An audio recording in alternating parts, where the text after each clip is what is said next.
I consider that not part of my other duties as assigned. Yeah, I could do it though.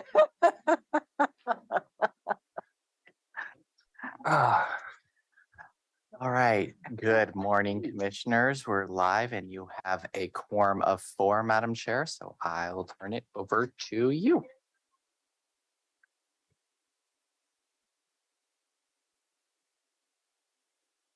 Well, good morning, everyone, and welcome to the Wednesday, November 2nd, 2022 Washington County Board of Commissioners Roundtable. This is Chair Catherine Harrington. We have Commissioner Roy Rogers joining us on Zoom. Here in the room, we have Commissioners Nafisa Fide, Jerry Willie, Pam Treese, and our wonderful staff joining us as well. We're going to have a fun day today. Yay. Slightly out of the ordinary roundtable. We will start with some of our usual roundtable and November roundtable topics, but then we're going to go into a fun exercise. Before I go into the roundtable planning and rolling agendas, I have a couple of informational updates. I just want to make sure we have on our radar screen for the Q4 Board of Commissioners Town Hall with the community, which is now Tuesday, December 6th. Philip sent us an updated email. He's asking us to provide our desired topics before the end of today, if I read that right. Today's November 2nd. I haven't given him my information yet. And didn't we just have on the May ballot the ESPD passage? So maybe one of you who lives in the unincorporated areas, you might want to mention that if you're proud of the fact that it succeeded. So I think there's 3 of you, Roy, Pam, and Nafisa. Well, you know, you also only get 5 minutes, so I'm happy to do that. Just putting it out there as a topic. The other thing I thought I'd mention, because I have forgotten to mention it previously, is with our Commissioner Community Services Fund, the 20K we get each fiscal year. Given our budget constraints, I've decided to return mine back to the budget. Means that I won't be making any friends from the folks who I've helped provided, not friends, groups, but I think it's the responsible thing to do. So just thought I'd share that. Okay, are there any other? Yes, ma'am. I have a question. Yesterday, while we were in meeting, there was a fatality close by, a bicycle fatality. And What was fatality? bicycle fatality. And Tanya, I'd like to ask you if it would be appropriate to ask the sheriff. I'd like to be notified of fatalities in Washington County when they occur. Is that something that we can ask for? Which corridor happened? It happened right over here on Oak and Main. Do you know about this? I thought it's different than the one I read about in the newspaper this morning. I don't know which one you read about in the newspaper this morning. It's the one on, it happened at like 4 o'clock yesterday. Oh. So I'd like to know when these things happen, because I get calls and I'd rather hear about it from our sheriff's department than somebody calling saying, did you see this? If I can clarify, are you for transportation related fatalities? So that would include bicycle, motor vehicle, Pedestrian. Let's start there. Okay. Okay. Every month we talk about Tri-County fatalities. And I'm talking about a notification when it occurs. And I assume that there is a notification process that I could, or additional commissioners could be added to. I don't want to create a lot of extra work. So the other thing to think about is it's one thing when it's the sheriff's office, because they usually issue the media releases with around fatalities or other major incidents, but some happen in the cities as well. So, I don't expect that, but I would like to know what happens. so this one that happened yesterday, from what you're saying. Probably is was in the Hillsborough. Yeah. Yeah. So, I was so surprised to hear that it was right here. So as far as the next step, Commissioner Teresa, I hear your information request, and Aaron Calvert, Assistant County Administrator, will work with Sheriff Garrett on how we can best accommodate that information request and then follow up with the commissioners. And I'm really comfortable with the way the sheriff's office generally communicates with me. This is just an added request. any other informational updates for today? Okay, well, let's just dive into some of our info. I'm referring to the current roundtable rollout plan, and this is just the 12-month sequence of just a quick reminder, we have the AOC conference coming up. It would be good for us to try and get any out of office plans through the first meeting week of the new year to our assistants. Oh, and yeah, well, that includes for the rolling agenda. I'm going to be at AOC, but for whatever reason, I'm not listed as out like my colleagues. So anyway, we've got today's agenda. Looking ahead, December 1st, that meeting will run from 10 a.m. to 3 p.m. So notice the change in the start time. So today we'll have our first conversation about board initiatives for next year. And I forgot to change 2022 to 2023 for December. That's where, the two-step process. I don't know if we need to relook at our committee assignments. Ms. Angie's going to be talking to us about design for the future, and that will probably be a more extensive conversation. Our county council is going to talk with us about codifying some policies and procedures which help with efficiency and transparency. So I'm currently estimating 1 hour. If you have other things you think would be useful for us to talk about to wrap up the year or set us up for success for next year, please let me know.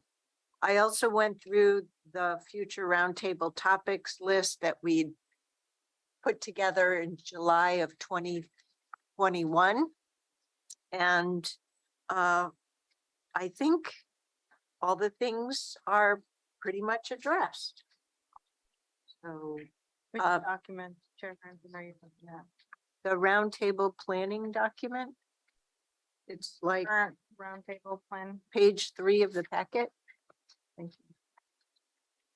I haven't inserted the dates yet for the future meetings. And the reason why you see the lighter color is once we've had that roundtable, I changed the font from black to gray.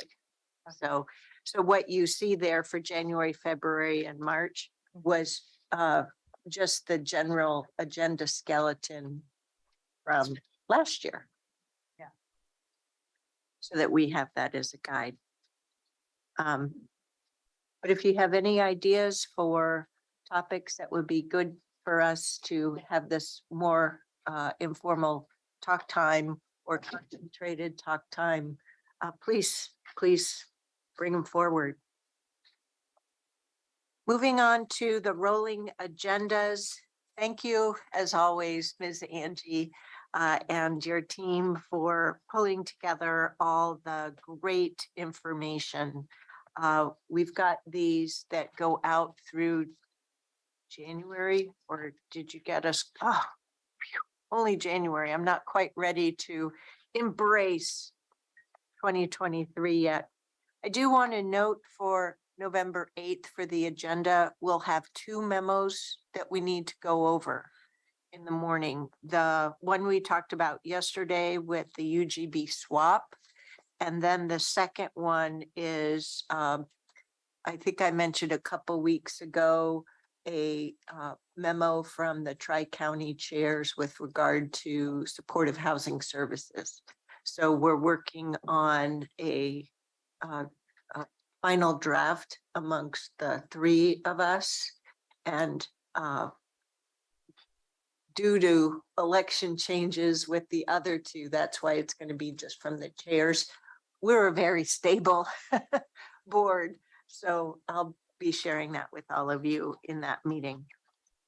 Chair, before we move past the 8th, I do want to note the American Rescue Plan is scheduled for the work session. Staff are not ready to bring that proposal before your board yet. So we're going to be rescheduling that with the hope of later this year. In addition, I am meeting with commissioners individually to just discuss budget and individual information needs as we start to plan for this this budget cycle. I have had information requests from individual commissioners for an understanding of financial scenarios for the 24/7, 365 public safety facility investments we need to make in context with the budget and with ARPA as well. So staff, that's another reason to delay this conversation so that we can really have a holistic look at how our investments are serving important community need that county services serve. Great. I got some calls about the November 8th ARPA discussion for our board. And it That's sounds the like one that's coming up. Yep, that's the one Off. that's moving. moving off. Mhm. And it sounds like the calls I got already had a conversation with the county staff. So whoever people are having conversations about, can we communicate that to them? Because I don't think they're aware of the time change. Yes, and it'd be helpful if we can just offline talk about who has contacted you because we have a large staff, and so I'm not sure who's talked to who, and so that can really help that communication loop, and we will ensure that communication is.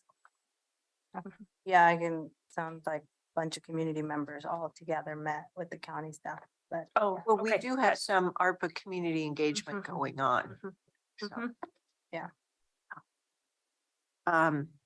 Well, they'll find out when the agenda is posted tomorrow that it's not going to be there. So that pretty much wraps up November. So next Tuesday, we have both our work session and business meetings.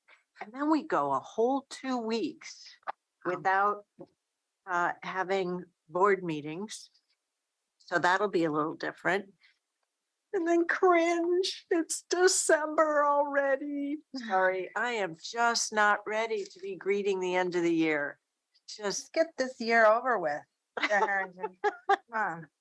yeah, there's a part of me that subscribes to that. So yeah, no problem. Then we're into the month of December. We only have 2 Tuesday meeting sets in December, right? With the 13th will be the evening meeting, and that'll be the last meeting of the year for our current county auditor as well. So I'll have to figure out some good talking points because he's been the auditor for a while. We also have we have the roundtable on December 1st, but we have a very special December 7th training day with Clean Water Services. So even though we've essentially only got 2 business weeks that month, they're going to be a little busy. So, and we have the town hall on December 6th. So that's going to be a marathon day, but our town halls are usually fun. I think they're fun anyway. It'll be our second hybrid one. Yeah, so I'm hoping we'll have some community members joining us in the room again. Then we're into January. Chair Harrington, before we move off December, Oh, can I just also add to the auditor? So currently the auditor does have 3 dates held on your board's remaining meetings throughout the year. And typically, and I'm just going to actually read from the charter, it indicates the auditor shall be responsible to the people. The auditor shall, and one of the items is report the results of evaluations, and that's referring to audits, including recommendations and the county administrator's response to the board. So I do know that the auditor is working on a year-end kind of report, and that's intended for the last meeting. In addition, he has asked those other 2 meetings be held to report on an audit. I will note, I know he's working very diligently to complete those audits. However, the audit has not been submitted to me for a response. So if that's the case, then those dates would be pulled, because per the charter, I have the ability to provide a response prior to it coming to the board. Okey doke. And I've always been a firm believer in having the independent auditor present the audit reports in the public board meeting. And along with that, management response. And then from there, any board questions. So let's just keep it going. Then it's the new year. 23 years since Y2K. Wowie zowie. So I don't have much to say about January of note other than, oh my gosh, it's there. We do have a special rescheduled time for the Housing Advisory Committee, our joint Housing Advisory Committee. We might note that a little bit differently. January 20th, joint BCC and HAC. Oh, and then on January 3rd, we'll have that walkthrough. We also have the swearing in ceremony. Yes, indeed we do. And that will also include the newly elected auditor, then our municipal judge. I thought the DA was done at the state level. Looking at January 3rd. Yeah, so the DA, he can either do on his own at the state level or part of the elected as part of the county. So Oh. really up to the DA. When will what you he know? would. When? I will contact him and see what he would like to do. Okay, great. I've assumed you all have talked to Ms. Angie about what you want. I'm just going the simple route myself. I'm going full out. Just joking. Well, not really. We have fireworks too. You bringing your dog?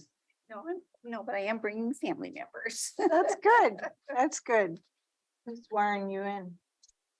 Hopefully my granddaughters in the ceremonial part. Swear. So,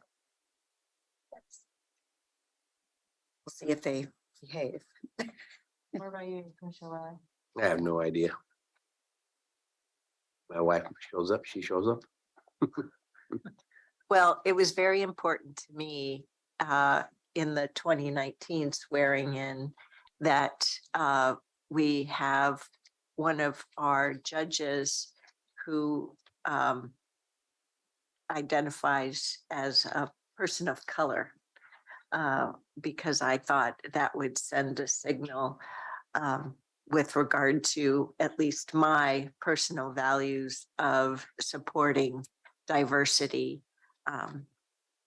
But I haven't given much thought at all other than, yep, I need to be sworn in. So I guess I better put a thinking cap on for that one. So. Well, as board members and other elected continue to put their thinking caps on this, Clerk Moss is taking the lead in organizing, and I know he wants to make sure that individuals' desires and ideas are met in this process. He did a fantastic job when Commissioner Roy Rogers and I were being sworn in, and it was the pandemic. all had to have. He had his papers laid out. I thought it was a very well organized and smooth transition and very welcoming. So I thank you, Kevin, again. Yeah. So, Well, I know for the first state of the county in 2019, it was important to me that it be free, open to the public, and also include all of the positions that are countywide. I really appreciated hearing from Judge Cross. I learned a bunch about him, but the role as well. So I don't know what his plans are for the swearing in, Kevin. And I don't have a phone number for him or anything, but I'm more than happy to talk to him if I should, but I would really love it if he joined us. Yes, he has been invited as well to swear in. Great, because the job that he does is really important for our community. So cool. 2019, when you were here, my kids and I were in the room and it was so much fun. You all had a lot of people in the room. Yeah, it was great. Yep. I know we made Chuck panic. Yeah. One of many times. Or the audio made You Chuck. had snacks, so let's not forget the snacks this time. That's all I remember, is the snacks, because I had to keep my kids away from the snack. Like, what's this snack doing here? Anything else from the rolling agenda? Questions? Does it help you to have the tool? So do we have a Absolutely. board meeting on the 3rd of January? I don't have anything on my calendar for the 3rd or the 5th. So that is part of the conversation of the later topic today on in the packet is the proposed meeting schedule for 2023. And yes, there will be a board meeting. So the 9 o'clock will be simply for the swearing in Let's- ceremony. Let's now? do that now. That's great. Absolutely. Yeah. Thank you. So on page 17 of 24 in your packet.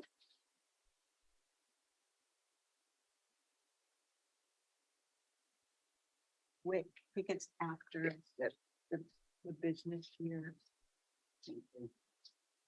There you go. Thank you. The next one, Jerry. Are you following us, Commissioner Rogers? Okay, great. And I will say I'm not doing a very good job of looking up at the screen. So if you've been waving at me wildly, I'm sorry. You said page 24? 17 of 24. So this document is similar to the one to last year that front page lays out all the regular meetings, work sessions and evening meetings. And page 2 is the roundtable schedule based on the past practice from this year.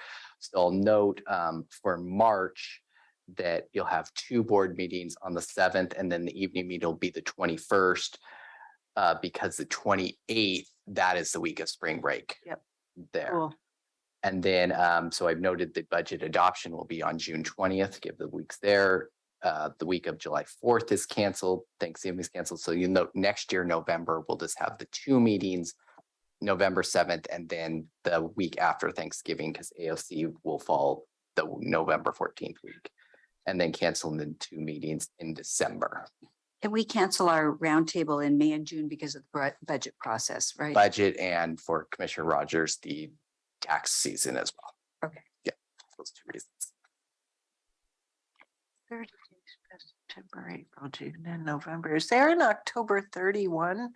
That's a Tuesday? Yes, but that would be the 5th Tuesday. Yeah, I'm just, I wonder if it could help us to note that in italics Mhm. or something in case we have too many things stack up starting in November. It just could be a release valve. Absolutely. As a daytime meeting, I would recommend since it's Halloween. Oh, right. Yeah. Oh, yeah. thank you. Yeah, so your evening meeting would still be on the 24th there. So it'd be- Yeah, yeah. Yep. So to your question, Commissioner Willie, thank you for being on top of that.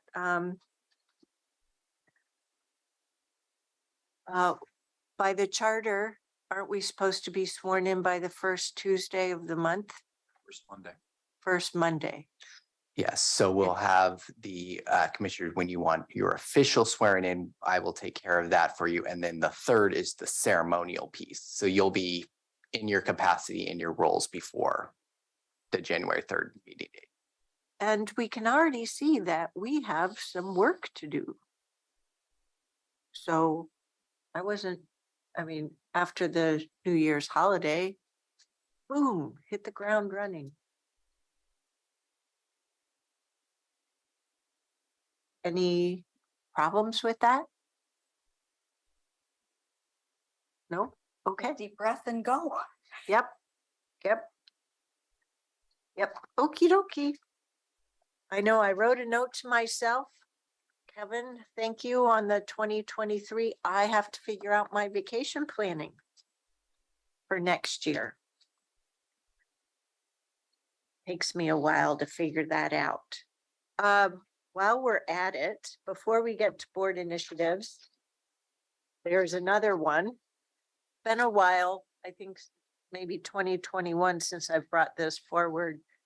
I'm looking at the one that says Washington County Commission and CWS Board of Directors Annual Business Timeline. This is just a general model, okay? But I tried to update it because we've moved some things around. It's a page that looks like this. Yep. So for 6 months of the year, January through June. You'll note that the months are in yellow because as I put this together, I went, holy smokes. Yellow flag, Catherine, we're already hopping busy. And I haven't even thought about the unexpecteds or the things that we'll have to deal with from other agencies like the state or Metro. So it's like, oh boy. So just going from the top, I tried to use colors to associate different categories of work. So the things in purple, I've not changed. So it's the pattern that you're used to, where between November and the first quarter of the year, we go through our annual business planning. We're a stable board, so we don't have any new commissioner onboarding or anything like that.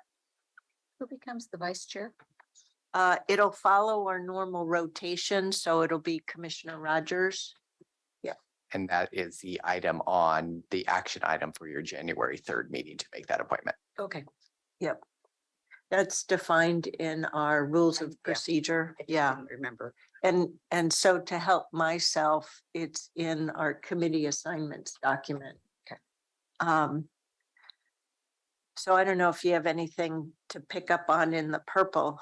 Oh, this is where, this is truly the beginning of, okay, what did Catherine get wrong? So, feel free to help me out.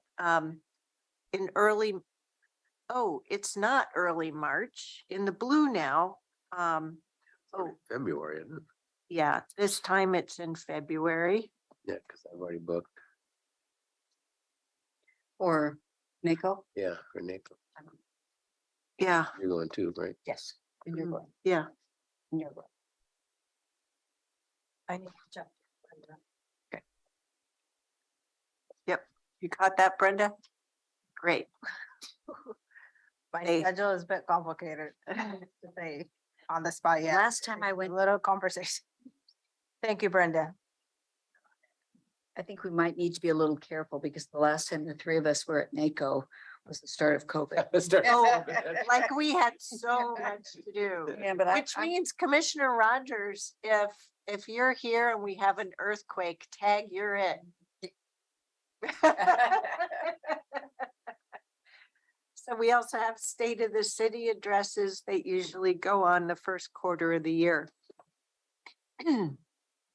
Then I know we'll have some pretty active budget conversations. We might be tapping into our roundtables for some of that.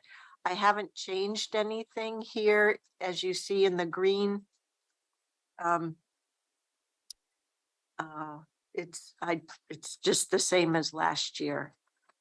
I did note that you see in purple, the annual review due for the county council. I moved that from December to, I assume, January.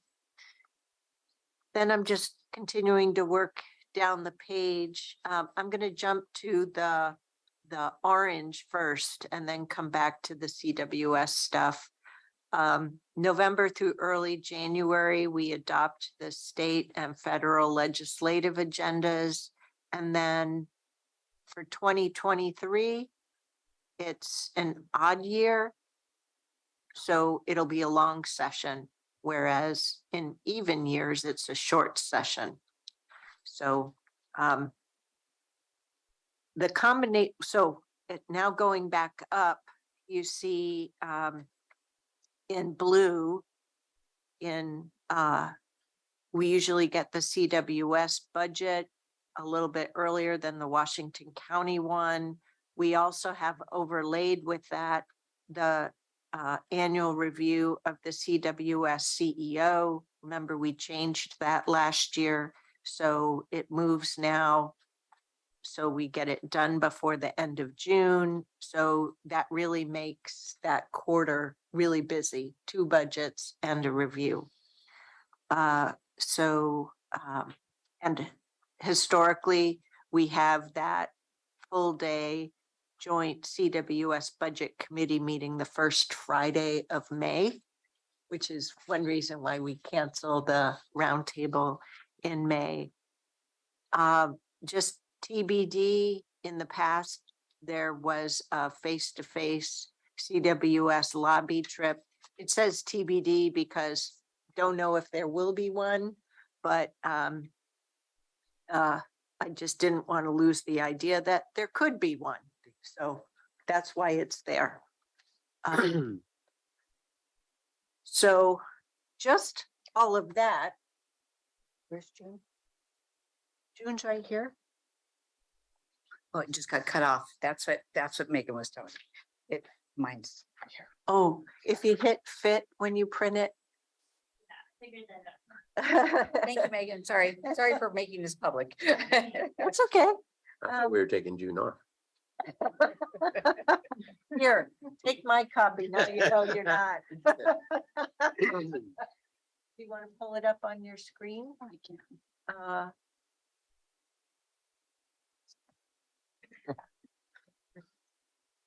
I can't get internet here right now, so I'm not sure why. Sorry, I didn't bring my Yeah. laptop. The- Oh, here, I'll pull it up on my phone for I you. have it up on my laptop. I could just hand you mine. Okay. I'm learning. Borrow your. Oops. Here, come around, I got Tom. it. There you go. She's got it. Thank you. So there's June. Oh, look, all the cases. Tom, pick up milk. All the and files. eggs that way. The important stuff's there. Uh-huh. So you'll also see that there's the May primary election. I just try to put some other notable things in. And then summer vacation season begins sometime in June, usually, because school gets out. Yay, summer vacation. My inner child does reveal itself every now and then. And of course, it continues on through the bottom of the page using the color scheme. So we usually have a joint meeting between the board and the fair board. This year, we're having it in January. So I moved it to January, but forgot to change the TBD. I'm just gonna move over to the right-hand side of the page. Around public safety, we usually have the annual briefing and jail tour in the spring. We had it in October this year. It's TBD. It'll get set up when it gets set up. Aaron will let us know what month we're targeting and we'll do it. Oh, there's the election again. I guess I can move that. The next line, I haven't done anything with the LUT long range annual work plan proposal and then doing the work. Right? We moved in 2019. We used to have an ordinance season that went March to October, and now we get to do it more efficiently spread out throughout the year. But it's important work, so that's why it's on the page. Then on the next line in blue, we'll have more groundbreakings, but even more openings, grand openings of affordable housing bond projects, because that bouquet is in full bloom. Comey, if you're listening out there in internet land, thank you to you and your team. There will also be more SHS program milestones, and then the annual reports from those two programs. That's the first half of the year. I know you have, and maybe we're not to the red yet. Oh, you're on the second page already. Well, I was just going back to, to June. I know Okay. you have Sine Die here on July, but that's also the time in the legislature where things are really hopping. I don't Yep. know. And you've got that. How's that identified? Adopt state and federal agenda. Ledge session. Okay, all the way across. Yep. I just think that This is just a guide. the dotted line should get it more intense. Oh, she wants Just- it. She wants an intense balloon. Well, I just think that that's when especially this session, I think that it's be intense during that time. Hey, I can be more creative in PowerPoint than you've ever seen. Oh. I used to quote unquote, as a division manager, code in PowerPoint. And it Ooh. tells. When you have Watch business out. unit, Oh my God. you go. Oh, yeah. OMG. This is all in PowerPoint. So maybe I'll take the month off of June and go on vacation. Mhm. You mean with Willie? Which Scandinavian country will go next? Okay, so then we're into July through December. Here's where things moved a little bit. We have our CAO and county council reviews. And this is where I just reflected it to if we keep things per the contract, they're both due by the end of December. The District 8 meeting for AOC and the annual conference. Supplemental budget, session reports. I don't know. Not much changes there. So second half of the year looks pretty sweet to me compared to the first half.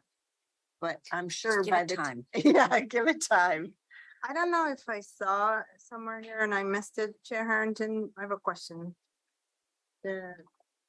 I'm a former CWAC member and I think Can you get 28 mic closer? Yes, I'm a former CWAC member and I remember, was it 2018 or somewhere we had the board join us as a committee and I don't know when is that happening? It's under July, an annual barbecue. There it is. We've often done that the first part of September, but yes, thank you very much for reflecting that on there. Oh, it was in September? Okay. Yeah. That's our paddle trip as well. Stand-up paddleboard, as I recall.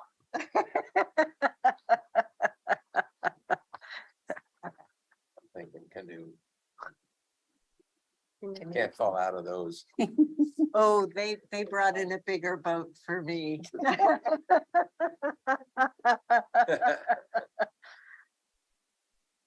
But I I brought did get this on a workout. paddle board this summer, so. That's fun. Good. Yeah. I didn't get in the water, but. Really? Oh, I wear the vest and everything. I used to be a water skier but as an adult, no, my feet like terra firma. So getting me on water is quite an accomplishment. So, Daniel. okay, so that's the calendar fun part. Once again, it's just a guide. We don't look at it every year. But we have had some yearly changes, so I thought it might be helpful to pull that out. Good. Now, were there any other additions in terms of calendaring or planning? How are we doing as a board and getting our vacations and other OOOs out? I think good. The only thing that I'll note just from observation last year, it did seem that maybe because the excitement of pandemic waning, there were a lot of vacations in August, so we did cancel some meetings. So just with the calendar, if we start to see we don't have quorum, that just may happen because of when vacations are scheduled during the summertime. Yeah, so the sooner we get that information in to staff, to our policy assistants and Kevin, the better off we'll all be. Yeah, I've already got, well, You're gonna do your round the world travel excursion? now I'm going to Puerto Vallarta at the end of February. And I'm going to Australia, I think, in June. That's a Rotary trip in Australia. My wife's president of Rotary, so we're gonna go to international conference in Australia. Cool. Whereabouts? Do you know? It's a big country. Yep. I'm gonna guess Brisbane, but I'm not sure. I don't know. I show up at the airport. I have the proper attire. Well, I haven't been there since 1984, so a I've lot never has been there, changed. so, yeah. So, cool. So you've got that on my calendars, right? You've got PV on my calendar. You probably don't have Australia, do you? Okay. I'll get that. June.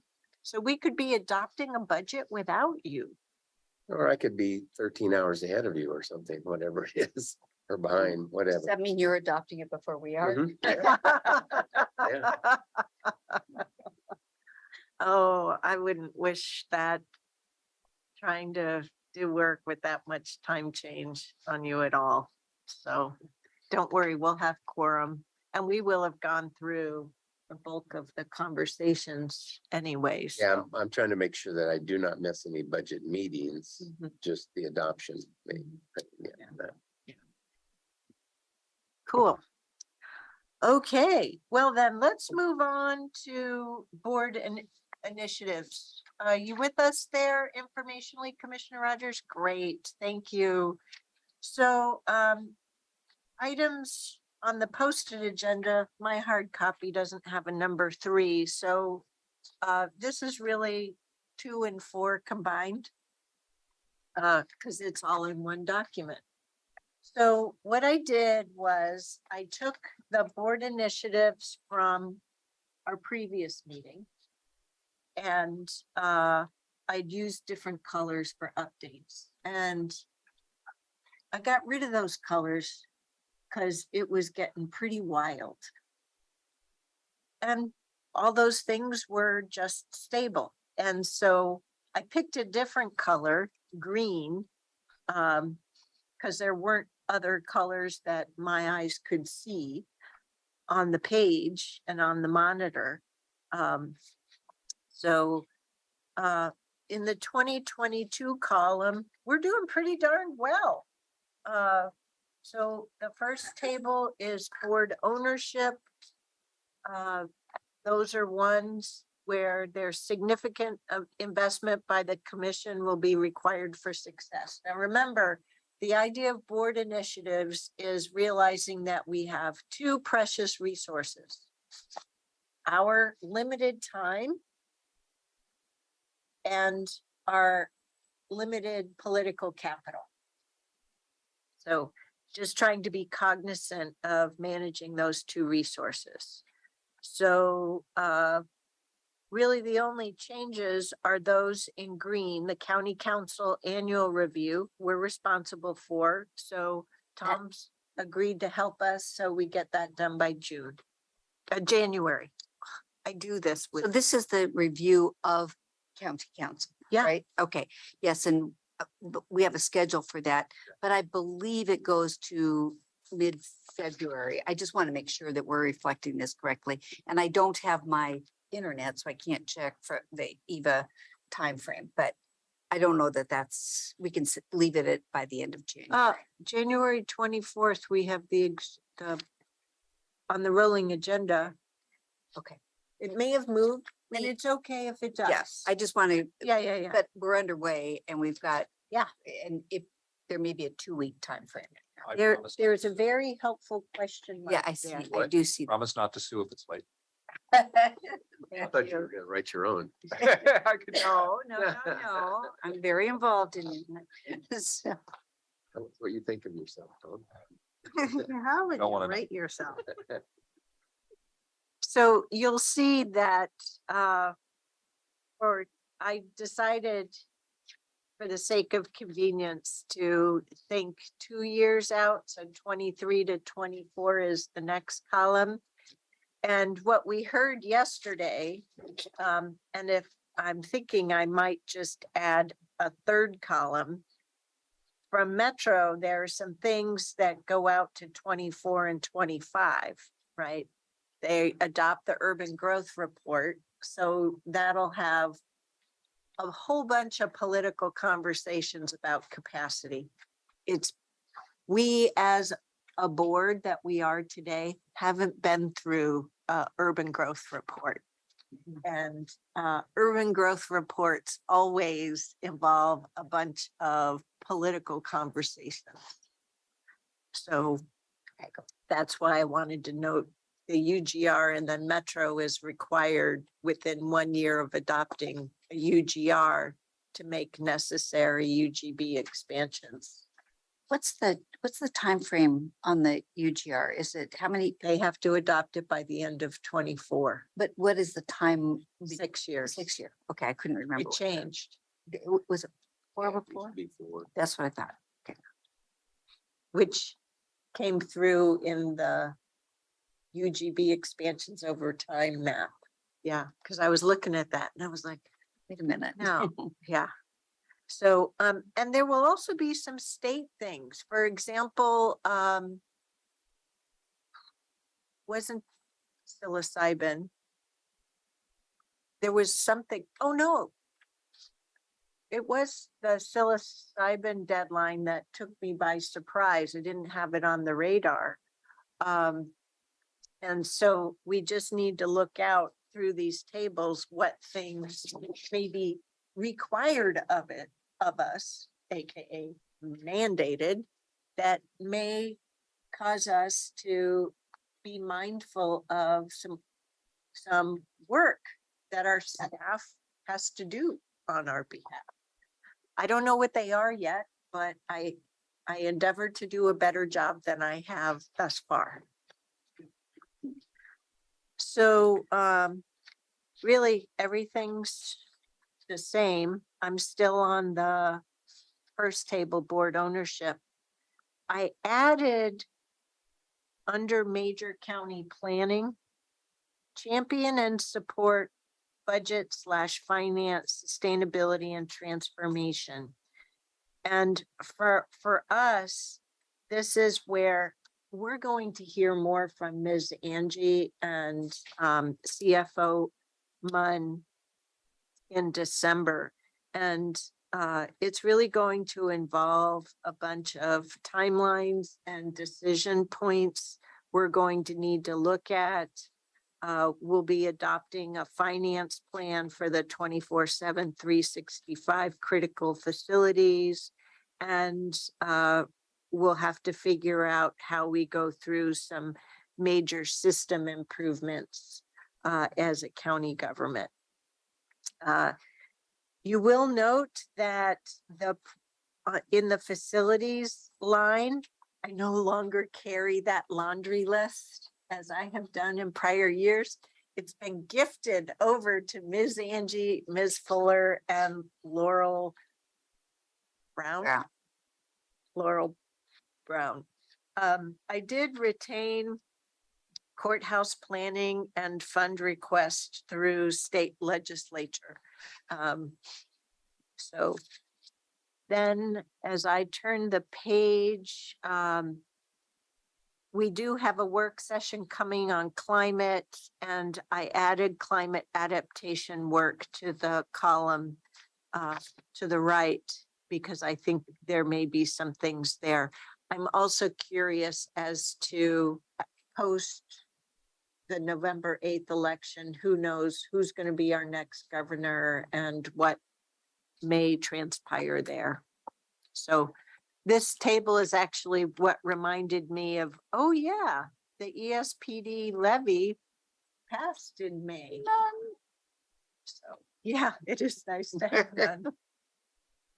Okay, then the next table, board attention / But influence. you did skip the county levies and finance planning piece. I think that's interesting that we'll have a discussion around levies as a whole.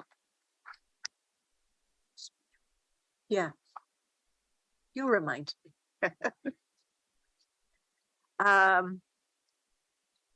Now remember when we went over that business plan, hopping busy? Yeah. I did that document after this one. I went, oh no, I don't quite feel set up for success. Feels a little much. Busier than I'd like. I'm gonna have trouble taking a vacation in the first half of the year at this rate. So board attention doesn't require the same amount of involvement from us, but you know, we may have to weigh in on some things. So I'm not at all worried about the land use and transportation work plan. That's a work in progress. We know, I think, from community pressures around homelessness, that that second year report will, I think, serve us well in further demonstrating to our community that we're making significant progress. For the Tri-County Planning Body, typo, Catherine, we have to adopt a regional plan within the next year. So that's a significant new piece. Then just noting, we usually provide our budget direction in time for the proposed budget. Long session. Pretty much, I probably didn't flag in green all the check marks that, or all the items that changed to check marks over in the leftmost column. So you'll forgive me for not doing that. Then the next table is just board awareness. Stuff that doesn't usually require as much work on our part. Under miscellaneous, or in the 22 status, it says COVID resilient operations adjust with potential to some degree. I think that we should be thinking about pulling that forward as well, and not just COVID, but I'm thinking that we're in an endemic phase now. No, we don't. We're Well, actually it not. hasn't been We'd like to identified. be. But we're moving toward that direction. I'd Yes. just like to see that move forward to 23. Dang, Sorry. dang. Okay. Especially with all the news of RSV and some of the other pieces. I think it's COVID and additional Viruses. public health issues. Okay. Okay, I'll give in. Thank you. I'll relent. Thank you. But I think we've done amazingly well as a board and as an agency for normalizing things again. We're getting on with it. I'm proud of us. I couldn't agree more, and I'm thinking more about the operational side for HHS in relationship to work that they have to do if there are any surges or any changes in our public health. Oh, so dynamic. we can move that to board awareness? I think so. Yay.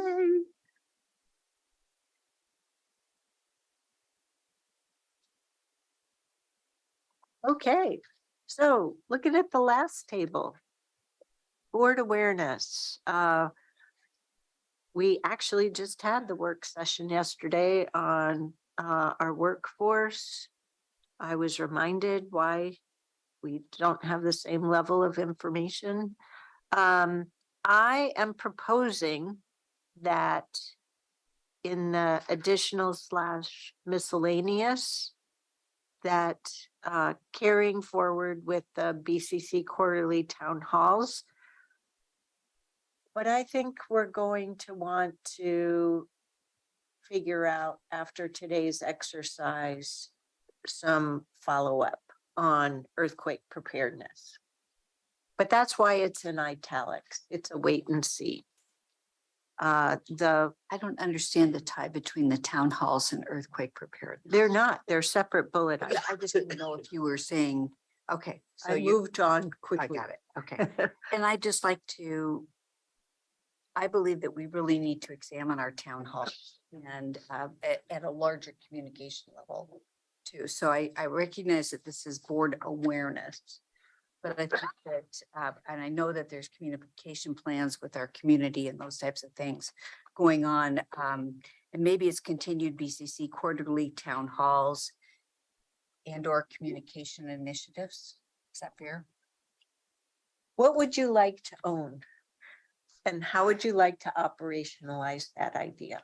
Well, I think Tanya and I have talked a little bit about this. I'm happy to work with you and the communications team around those issues. Or what do you Are think? they issues or just needs? Needs. Yeah, and sorry, I'm trying to connect conversations right now. So I think there may be two things occurring. Conversation we had is highest and best use of town halls, which I think is an ongoing conversation the board's been interested in. In addition, we also have many dynamics in our upcoming budget process too. So what does that communications plan and strategy look like for the board to be engaging with the community throughout that process, while still ensuring that we work through the statutory requirements of the budget committees. And so Commissioner Treese, what you and I had talked about yesterday afternoon is also potentially in the December roundtable, coming back to the board with a communication plan for the budget so the board can weigh in on that too. So am I tracking our conversation correctly? Yes. Okay. Yes, and I want to make a public statement here that I am really pleased with the concept of our communication with community. And I think that that's really been elevated, excuse me, over the last several years. So I'm pleased with that. I just want to make sure we're always looking at what are the highest and best uses of our town halls. So, and I'm happy to work on that in relationship to town halls and in relationship to the budget communications as we move forward. So I think we're going to learn even more through our December town hall. And that's where usually at our January town hall, remember our town, not town, back up, Catherine, mixing up my vocabulary. We're going to learn a lot more in our December roundtable. And our roundtables are usually at the beginning of the month. So that's where I've been looking forward to the January roundtable for having a conversation about town hall methodologies for 2023.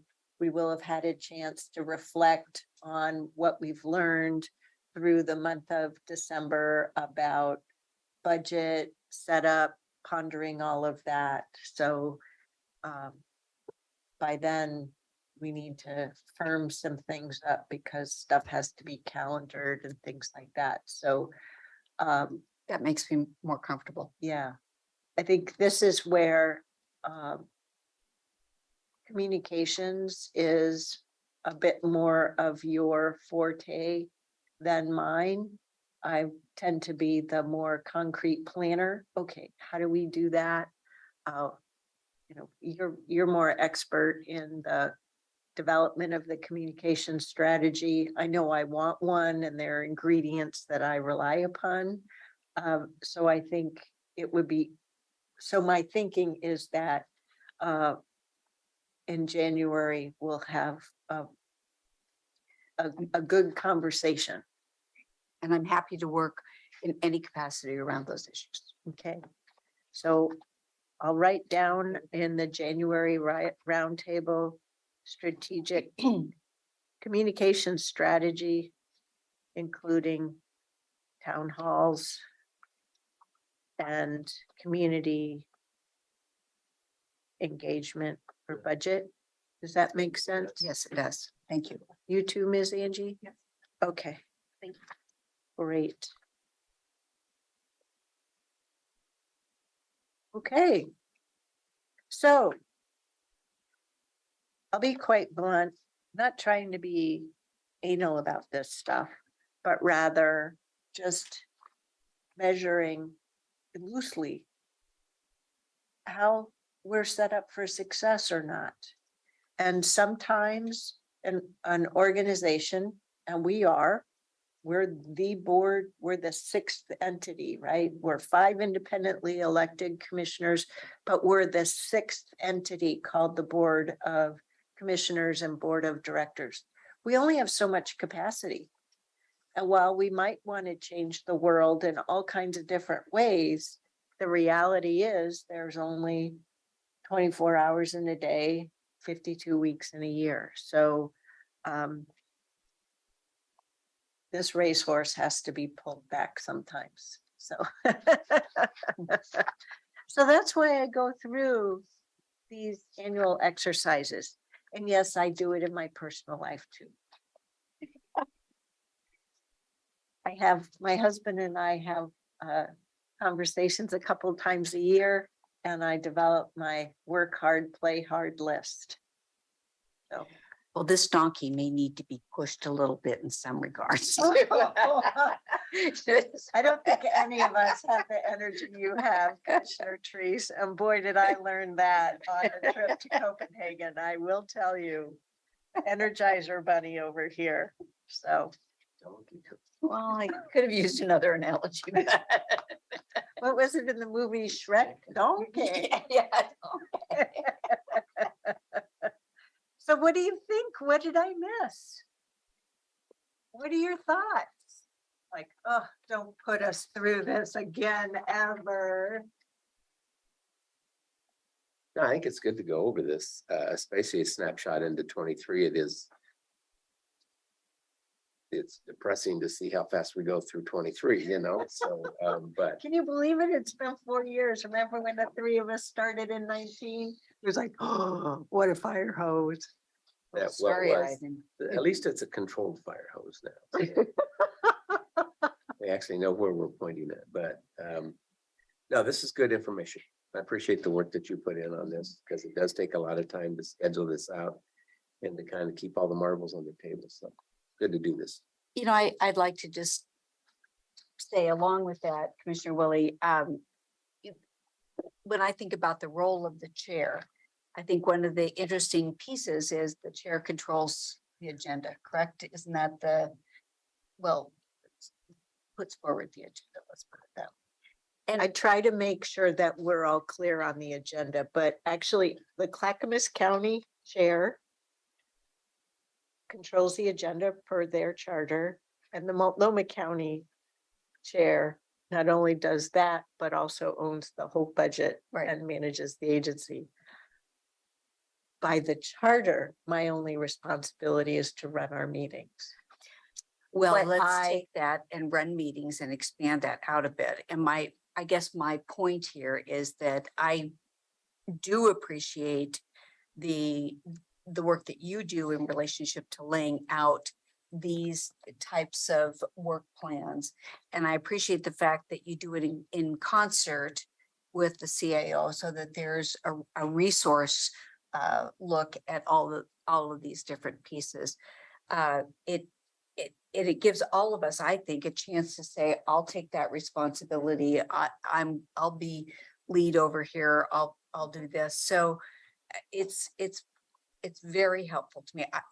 I don't always understand all of your project plans, but I get there. So, I just want to express my appreciation for the organizational piece, which is it's very helpful and it keeps us on track.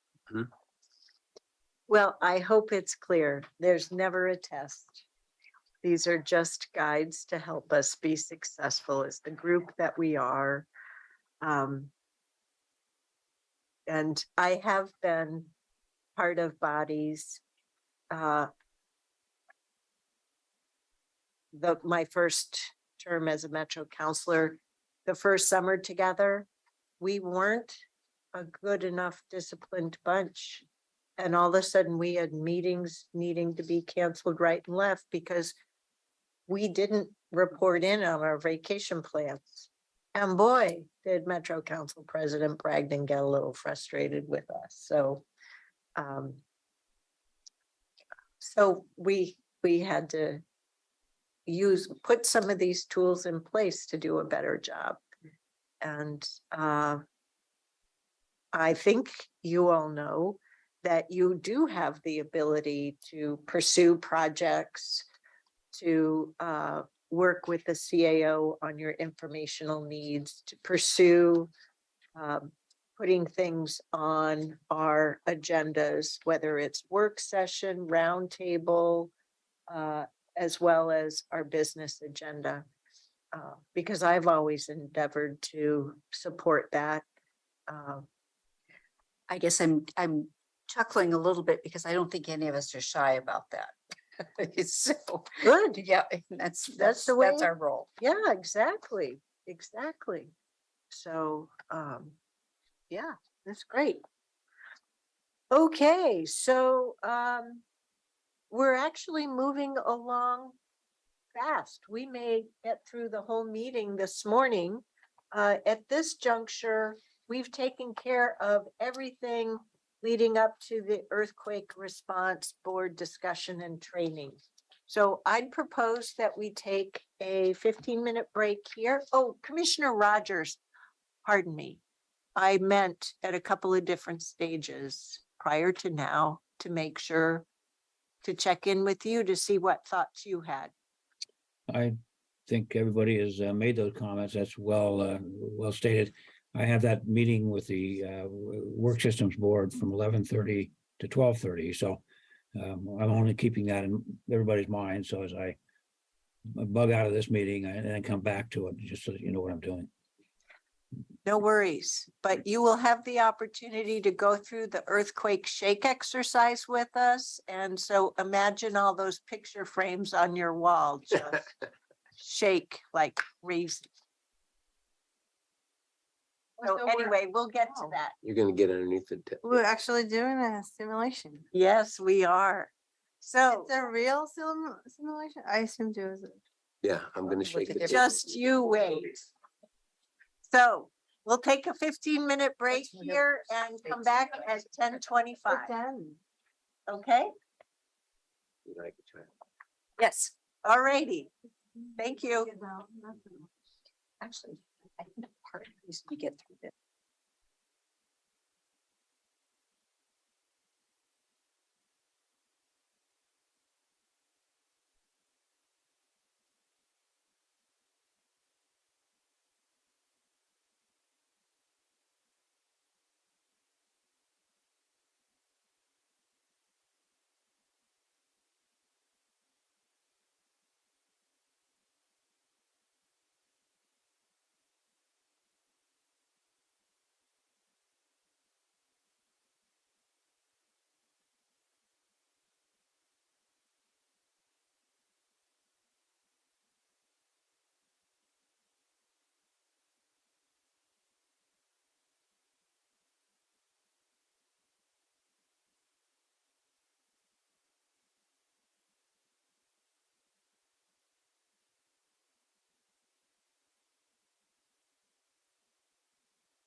Hi, John.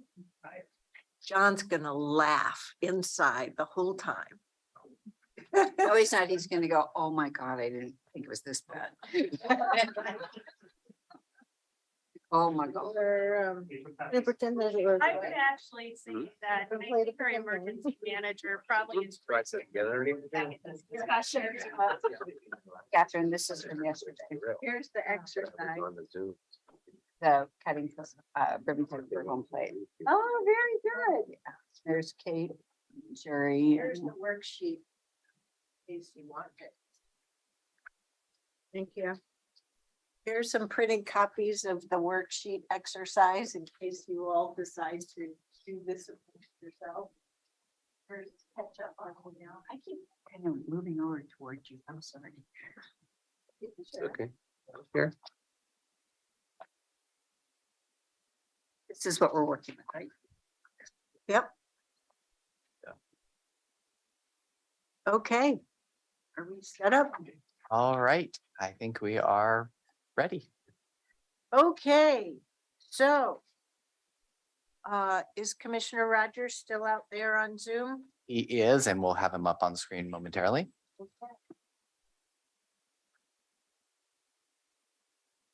Make sure he crawls under his desk. Actually, I'm not gonna let. I'm not gonna ask you to do that. Oh.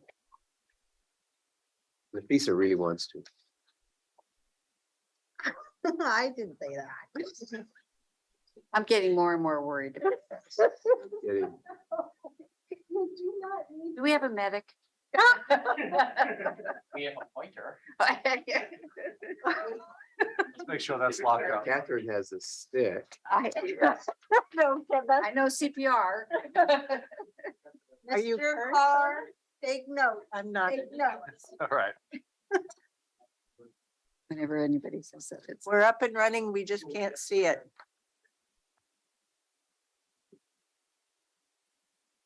I can see all of you. Diane. I'm here. Okay, so. We will need a 2-minute timer later. So. This is something I don't think we've ever done before. You might recall that in June of 2019, at least 4 of us here had a half an hour work session on emergency preparedness.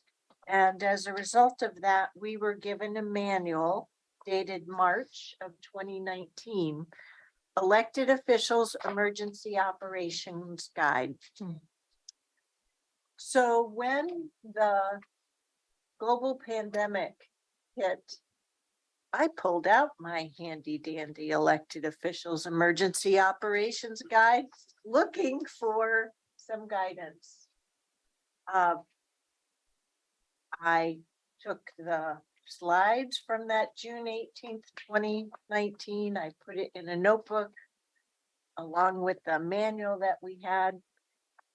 And that very first weekend in March, I started calling down to the mayors and realized I didn't have all of their phone numbers. So I started asking them if they had a And list. this was related to COVID. Yeah. And they said, oh, we don't have that. So here I'd been a Metro counselor for 12 years and heard about how close all the Washington County mayors were, but they didn't necessarily have one another's phone numbers. They were just used to seeing one another. And as you know, we couldn't. We were supposed to stay isolated. So I put together a list of phone numbers and I have a copy of that here. Well, along the way in March, we were having conversations with Governor Brown and the need for shutdowns, which you know our ability by our charter, our emergency powers. We have them for public health, but for anything related to policing, our authority only applies to the rural areas and the urban unincorporated areas. So I had to make sure, which is different than Multnomah County and Clackamas County. And the state needs to be reminded of this frequently. So anyway, make a long story short, after one of these coordinated meetings, I turned to a member, Brad Anderson will remember this. I turned to Brad and said, well, Brad, it says right here. And he looked at the manual and he said, what's this? And I said, it's my elected officials emergency operations guide. He said, oh, I've never seen this. And then he said, it wasn't particularly useful or current in his eyes. And I was like, but this is what was given to me in 2019. I did discover by looking at our website that our staff updated it in February of 2021. It wasn't sent to us, but they did update it. I don't know what it was updated with, but it was updated, or at least the title page was changed. Was it on the same shelf as the strategic plan from 2000? I don't know, but I have this notebook at work and I have a copy of it at home. And I have a copy of it in one of my cars, along with my earthquake kit. So we have had more than one shared experience. Global pandemic, that didn't come with a manual. You all had an ice storm while Ms. Angie was here. I was on vacation, so I did not have this shared experience with you where the building was closed at least one day. We had a wildfire where we couldn't breathe the air, right? It was unhealthy air. We had to close the building down with that. So what we have learned through COVID is we actually have a role in this stuff. We're not just elected officials off to the side, just stay out of our way and let us do our thing. But what we may need to do is anyone's guess. So I thought we would just do a little bit of level setting about what we might experience and find out a little bit where each of the five of us may be in this regard. And what some of our needs may be, or what our assumptions may be. So this is our first ever earthquake response board discussion and training. It's all very loose. When I was a Metro counselor, our great staff across the region, well, 9/11, after 9/11 happened, the Department of Homeland Security was formed and local cities of a certain size and regions of a certain size had to do things differently. And prior to the new requirements, our local jurisdictions had more or less a volunteer organized group or an unfunded organized group called REMG, Regional Emergency Management Group. While I was a Metro counselor,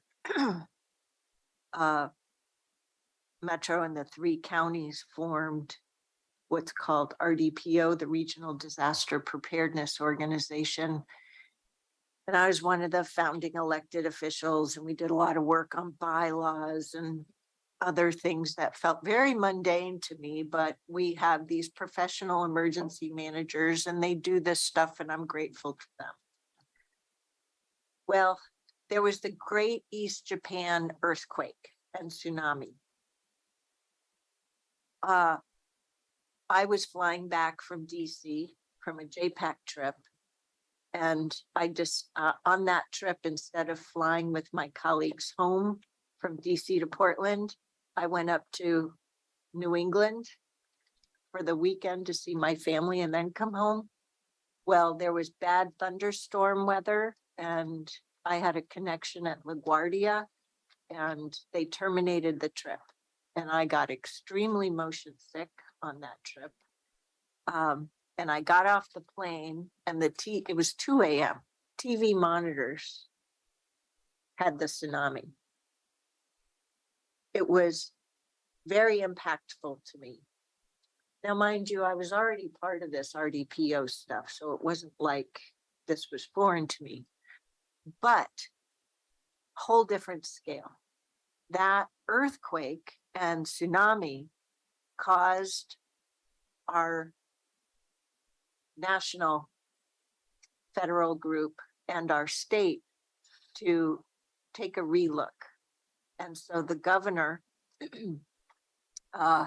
convened a task force to take a look, and they looked back at records, and through the Japanese records, there was a tsunami that came with no earthquake, which they pinpointed to a major event 9.0 or greater from the Northwest.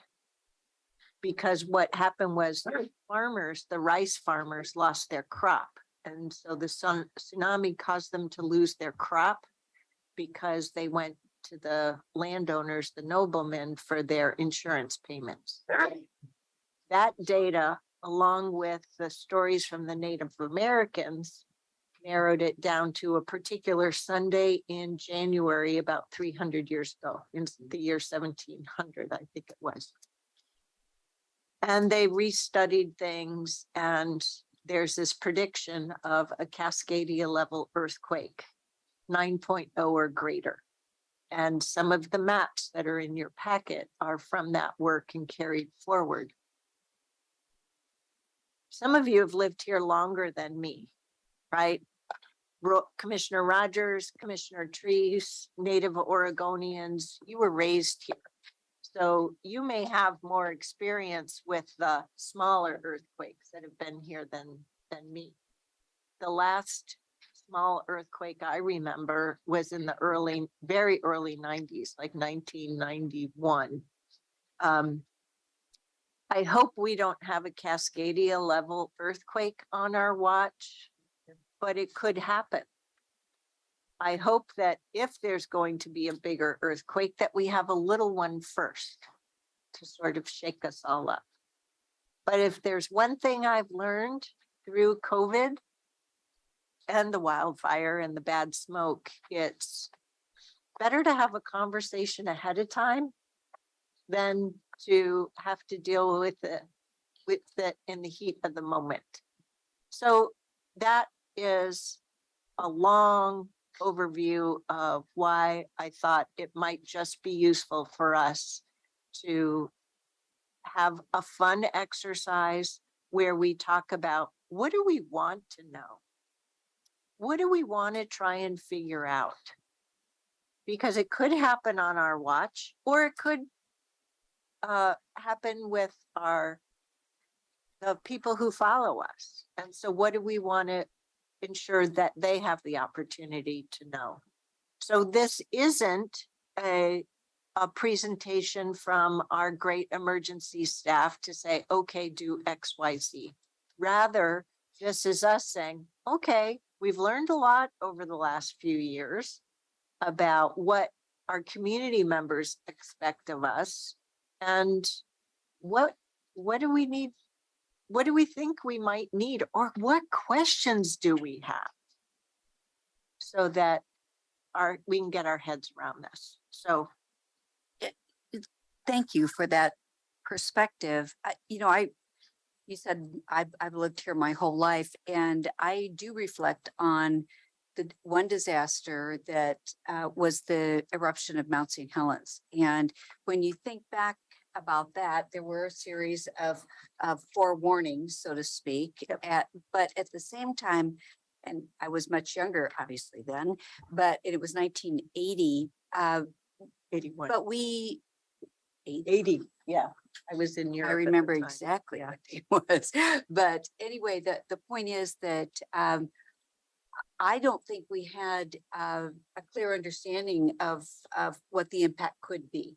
And it turns out that here locally, the impact went further north and east. But it'd be interesting to look back at that event. And I also reflect on the fact that we haven't had the natural disasters like the recent hurricanes or any of those to have the quote practice that I think you're talking about. Yep. So, but I'd like to look back and understand what the learnings were from the eruption. We might be hard pressed to find too many people. And certainly we don't have document records management. No, I mean, our population has grown a lot. Oh, okay. So I was gonna say. it's not necessarily commonplace is what I meant. Sorry. So I put together with Daniel's help this this exercise. And if we go to, so page 1 was just a setup and a pointer to articles. The New Yorker had a whole article set that caused a lot of folks, and we made the most of it with RDPO. Prior to this Cascadia look, people at most thought, okay, well, the standard practice was I just need up to 1 to 3 days worth of food or water in case the electricity goes out. Well, now we know through the models and predictions that you got to have your own stuff, supplies for 2 weeks, minimum. Because it's going to take at least 2 weeks for the feds to be organized to help us. With hurricanes, they can do pre-planning because the forecasts, they can see it coming. With an earthquake, no. So they've done some more You can work. also evacuate. Yeah. And they've done some more work.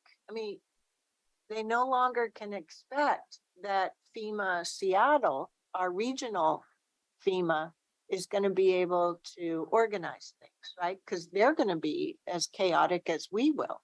So other FEMA offices, like in the Midwest, are having to be mindful of earthquakes and respond. Redmond will be the airport that services the rest of our state. Things like that. Anyway, I digress. Let's get to the fun part. I actually have I don't know. Go ahead. What's the fun part? I have questions about. Is this talk is not fun. I have questions. Okay, I think hang on a sec. So on page 2, the exercise setup. Oh, it's actually on page 21 of 24 in the packet. It's this sheet that you now have hard There's copy. 3 on the bottom. Yep. So I imagined that all 5 of us would be here in person. We now know that Commissioner Rogers, well, it's hybrid, but he's going to have to go to a meeting at 11:30. So you're going to have to help us here a little bit, Commissioner Rogers. I don't know how to do this. I had envisioned it as the 5 of us would break up into 3 groups, that we would do this as teams of 2 or one of us, and I was going to just do it myself so you could have fun together. We'll go through this exercise together and then report out. So I don't know how to do this. We'll come back to it. So what I wanted to do was highlight the maps. So remember this whole exercise, the point of this exercise is for us to start the process as commissioners to start to get prepared for a potential earthquake. So we can imagine it as a smaller earthquake, or we can imagine it as a Cascadia level, which means it's really bad. So a smaller one is that much easier. Okay. So I'm suggesting that we really focus on 3 questions. What questions do you have as a commissioner about your role in the event of an earthquake? And please note what you want to know before such an occurrence. Question 2, what assumptions do you have as commissioners about response About your personal response. or agency response? Just assumptions. You might think certain things are in place or would happen, but will they? I don't know. They're assumptions, right? Just write them down. Then the third question is, what questions do you as commissioners have of the agency regarding preparedness? So before, and then response. Event happens, stuff happens, now what? So I thought we would break up into these little groups, take time. So 15 minutes to work together and explore these questions, write stuff down. That's why we have these. And then take 5 more minutes to organize a summary and then report out to one another. And then actually have the report out, because it's an exercise. We're learning together. And I imagine that it will be useful information for us to sort out, but also for Ms. Angie and Mr. Carr and Diane, Ms. Taniguchi, Dennis for CWS to go figure out, okay, so what does the board think it needs and what might we figure out for next steps? And then after we have that report, small group report out back to the group, we can talk about clarifying questions of one another, or what do we do from here? So that's the general setup. And I have a shake exercise I'll take you through too. I have some anxiety about what those tells are for. Oh, that's for the shake Oh, exercise. and the other question I have is, does 24-hour fitness know you have these? Yeah, they're mine. I used to go to 24-hour fitness before my back surgery for over 10 years. For weekly weight training, right? To build up strong bones and muscles. And you had to have your own sweat towel. So I don't do laundry that often, so I had a whole pile of these. So Clearly aren't shower towels. no. So I was trying to figure out, I didn't want to make you go under tables. Yeah, so so for our shake exercise, this is where when a 9.0 happens, the estimate is things are going to shake for upwards of 1.5 minutes to 3 minutes. So I've been through some of these exercises before. It will be noisy. I don't have pictures above my bed at home because I don't want stuff falling down on me. So 2 minutes is a surprisingly long time. So to put your anxiety to rest, I've done some of these exercises where you just stand up and you dance, move your body for 2 minutes. And I thought, it's a public meeting. I'm not going to make anybody do that. So I thought what we would do is sit or stand, and I'm going to tell you some more things, but for 2 minutes, you got to move the towel. Oh, that's all. think Good compromise. The short answer to your original question was no. LA Fitness doesn't know she has a 24-hour fitness. I want to know if she paid for them. Yeah, right. Yes, Just. yes. Yeah, And they're old. come clear. I am not endorsing any particular company. It's just a prop that I had plenty of. So, and Commissioner Rogers, I don't know what you want to do. Shake a pencil. There you Great, go. Great. There you go. So you each get a towel. I brought extras. Well, not many, but in case somebody from staff wants to go through it with us. I think Tanya and Tom both. There's only one, so Tanya really should be waving. it. You can wave. Here, papers. You got Kleenex. I got a pointer. Yes. Is this like a World Series thing? You can do know? it. A rally now. Yeah, you can do it however you want. So I will be talking at you for 2 minutes. But when I say go, Kevin will have it. No, you are not allowed to slug one another. No, children, How about you? Okay, so And when you said that, you're referring to Commissioner Pam Trees and Commissioner Jerry Willett. Just to get that clear? Just to make sure. yes. This is supposed to be fun. Actually, this is a great idea. Get you, yeah, you know, I don't care what you do with your towel for 2 minutes, just don't hurt anybody else.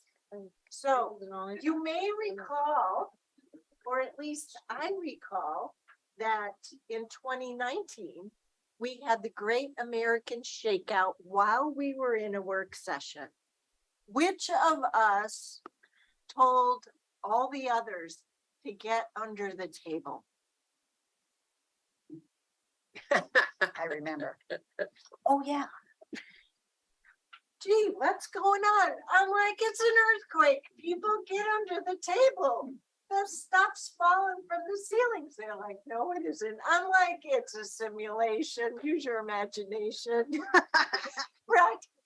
The whole point, Sounds like a question I would ask. What's going on?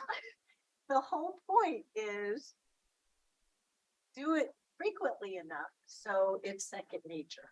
So at Metro, in addition to earthquake drills, we also had fire drills. And there was a parking lot, or there was a location, and for us, it's a parking lot right across the street we're supposed to meet at and sync up to take attendance. Is everybody accounted for or not? We haven't had too much of that here, so I'm not as well off as, I'm feeling not as prepared as a commissioner as I was a Metro counselor, but keep in mind, I was there for 12 years. 1 year at Intel and then another year at Metro. We did the exercise where certain exits were blocked off and there were simulated people doing the simulation of injured, blood, fake blood. So your ordinary exit stairway or path, you couldn't count on. But the whole point was you helped your colleagues get the heck out of the building and be at the meetup point and see how everybody is, and take stock of what you have. So as a result of my going to a trip, a best practices trip to learn about earthquake preparedness, I now carry my purse to meetings that I didn't used to. I take it to the restroom. I take it when I go down the hall to meet with Ms. Angie, and I carry a whistle. I didn't used to carry my purse around. I didn't used to have a whistle, but I have a whistle because if the building collapses, my voice isn't going to last very long. And I don't know about you, but my will to survive is pretty darn high. And I want people to know to please come help me. So back to the exercise. I'm getting too long-winded. I'm hoping you'll be a little bit more interested. This probably will come up in our group discussion, but is there in the book, I haven't seen that document. Write that down. That's a need you have. Does it say where we supposed to meet? Nope. Nope. Okay. Probably something we need. Write that down. So your report out is gonna be with these sheets. Oh, okay. But if you need paper to write stuff down, I got paper, or type it on your computer, whatever. Okay, there aren't too many rules with this. Right? The only structure is, here are questions I thought would be useful. I mean, we didn't know in the middle of February.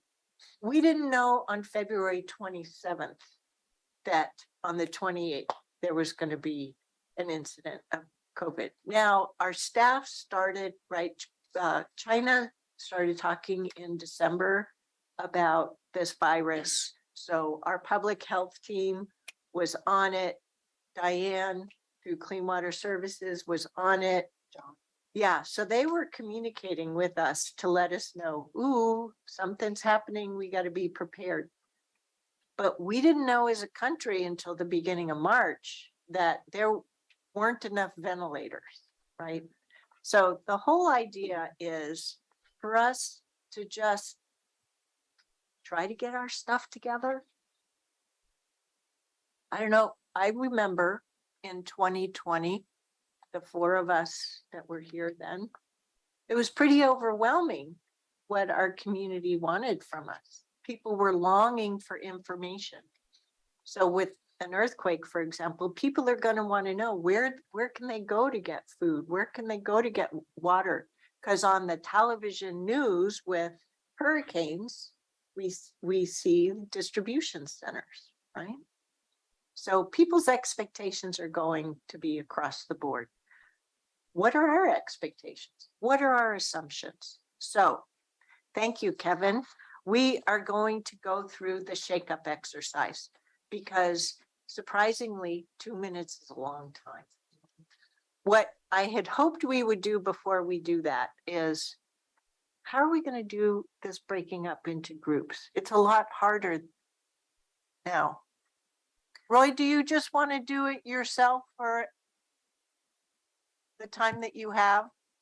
That might be appropriate because there's four of you and you two can break Okay, up into groups. Yeah, okay, I'll do it by myself. okay. So who wants to buddy up? I'll do it with anybody or by myself. We have talked a lot. One of you would benefit from being with Catherine. Okay, if he said I, okay. So Fine. don't worry about moving around yet. We're gonna do the Okay. shake exercise first. Yeah. Okay, that's fine. Okay, so we'll get you set up for that. We're You can do standing? this, you can do it however you want, sitting or standing, it doesn't matter. And wherever you want. Oh, you guys can use this towel. No, I have a tissue. Well. That's how we wait. Take it out, Tommy. I'm gonna conduct the musical over here. Okay. Okay. Oh, good. All right. 1, 2, 3, go. Or go. Boom. It's happened. The ceiling's gonna shake. That gizmo in the ceiling's gonna be making noise. Hopefully, the first thing you do is get the heck under your desk or table, okay? Diana's shaking. You are supposed to get under a safe, stable place and hold on to a leg or something. Eventually, after the Not timer your is leg. over, Not my. it'll settle down. But the other thing is, there will be aftershocks and they'll happen and we don't know. So some of you commissioners may recall that Clean Water Services gave us these nifty go bags. How many of you have your go bag? Do you know where you have your go bag? Right next to my wine. There's not a lot of stuff in it. Okay, It's full of wine, right? I packed my go bag up and it sits in my office with another bag I got from Washington County Resilience that has my spare hiking and repair in it. I also have purchased for each of my policy assistants a go bag. And it's in his office. So if I'm not in my office and somebody's upstairs and we have one of these things, you are more than welcome to grab the go bag, right? Because if I'm not in the office and you're walking by, take it. Because guess what? If we're in this room, all you have is what you have with you. There's no going upstairs for your coat. I'm staying right next to John. Okay. Boom, stops. How does your wrist feel? So 2 minutes is actually a long time. If I'd made you dance, which we did in one exercise, you realize 2 minutes is a long time. We'll go out for karaoke sometime. Who dances like Elaine? So the whole point of that was to try and reinforce the idea that 2 minutes is a long time. So imagine we are in this room and we have to get under the table. We're gonna be there for 2 minutes and it's gonna be noisy, chaos is gonna happen. The berms that we see outside, I assume, are gonna liquefy and flow into the streets. PG told us the power lines are going down. I hope I'm in Beaverton because with Misfit projects, Beaverton is paid for undergrounding of utility lines. Not so in Hillsborough. I've been around this block with my husband, who until recently was also an elected official. And I came home from Japan and we re-reviewed our plans and I said, oh, and you know, this when I was a Metro counselor, so I worked on the other side of the river. So I assumed I can't cross the river, right? Bridges are gone, all kinds of mayhem. You know those State Farm commercials with Mr. Mayhem? Imagine Mr. Mayhem, okay? Stuff flying everywhere, lines on the roads. There's no such thing as jumping in your car and driving home. Be prepared to walk. That's why you see me wearing comfortable shoes. I have a spare set of sneakers in my car. So anyway, so it's going to be bad. So imagine it's going to be chaos, okay, for the sake of the exercise, but write down your assumptions, okay, and what you want to know and what you think you want to know. So we've identified who we're working as groups. I imagined 3. So in the middle of the page, kind of, you see scenarios. This can happen anytime. So we have to figure out which scenarios we're going to use. Weekday during an 8 a.m. to 6 p.m. workday during the rainy season. So it's cool and it's wet. Think April, May, June, when the major rivers and reservoirs are full and the ground is soggy. Hello, earthquakes, soggy ground, landslides. Remember when we had the floods a while back and there were lots of landslides? That's scenario 1. Scenario 2, a weekday night, sometime between midnight and 3 a.m. So it's dark. I will have been in bed, sound asleep. I know what happens when we get an earthquake then, because it happened in 1991. It's not pretty. Dogs bark, poles sway, and that was a teeny one. The winter night, it's cold, below freezing temperatures, and it's a little breezy. Think uncomfortable. You and your neighbors get out of your house, you're on the street. Hopefully you grabbed a coat on your way out. What are you going to do for the next 2 weeks? Scenario number 3, and you only have to do one of these. Weekend night, midnight. It's summertime, so there's decent weather. Warm summer evening, you know, not too bad. So, Commissioner Fye, we get to go first. Which scenario do you want to pick? Roy, which scenario do you want? Where are you? 1, 2, or 3? It's Your number. Let's do, Whatever. 3 is fine. Okay, Roy's got 3. okay, let's do 2. Okay, Nafisa and KH have 2. Jerry and Pam, that leaves you with 1. Okay? All right. So is the assumption on one that we are in this building? You get to decide. Okay, I'll leave that up to you. It's a Tuesday. Oh, so we're in here. Well, you could have gone 2 ways. Are you in here or in the auditorium or are you upstairs? Tuesday. We swing by Aaron's office the and grab a building. bowl of candy. What happens to your bowl of candy, Aaron? Okay, so. What? Nafisa and I will spread out over here. On the corner. Yeah, we'll go over there. 15 minutes on the clock. Jerry and Pam, you get to spread out wherever you want. Are we using these markers? Yeah, that'd be great. So Kevin, if you could help us set a 15-minute timer. We're on it. And so that'll give us time to work in our small group. Megan, if you could make sure these two, after 15 minutes, know summary. And you can use as many of these sheets of paper as you want. Okay. You all can do whatever you would like. So we have plenty of sheets, so feel free to take sheets however you want. If you guys want to refer to the manual, you are more than welcome to. You want the manual? But Nafisa claimed it first. Okay, have fun. We'll see you upside down in 15 minutes. Go. Oops, sorry. You don't want that. You want this.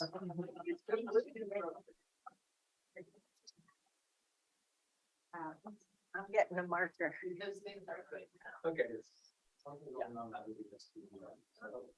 Okay.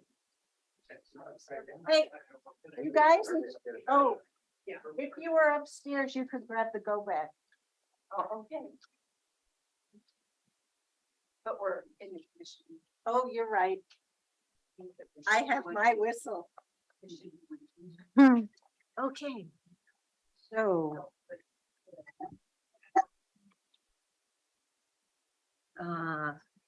It's a weekday night. It's dark. Oh, boy. Okay. So what do you think you need to do? I feel like we need a, I picked this one because I was thinking, what about kid safety plan? Yep. And what does that look like for our employees that,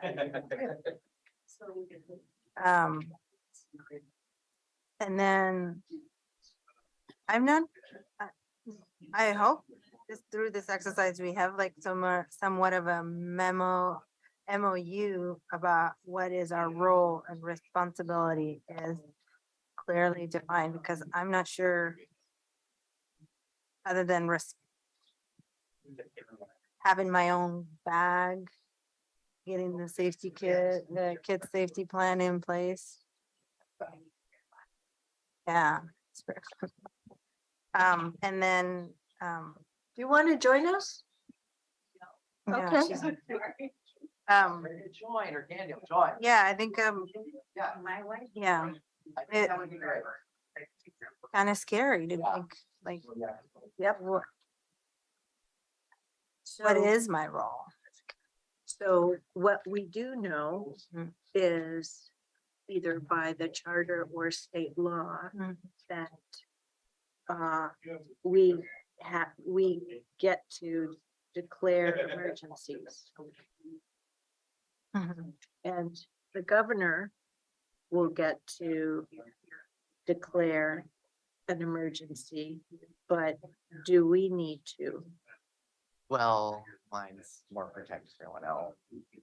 Is a question mark. Yeah, and And what I is don't our, know what Tuesday. what is our So crisis we management have plan? exactly, we have a CAO, we have a designated emergency manager. Mhm. So what is The our crisis. crisis plan? And, And when was the last time it was adopted? yeah. And how do we plan to communicate with our constituents and communities that speak different language? We plan to, because I think that was, for me, that was a lesson learned from the COVID, doing contact tracing, that language and people who don't speak other than English was like afterthought. Oh, what do we do? You know, how do we communicate? And boom, you can see the data Hispanic community, because of language barriers, we're the first one to get really impacted heavily on that. COVID. Yeah, extended families living in one household. Not knowing they can skip work. Yeah. Just reporting to, Yep. yeah, so, yeah, I think crisis management plan will be, and assumptions, I would say, you know, as commissioners.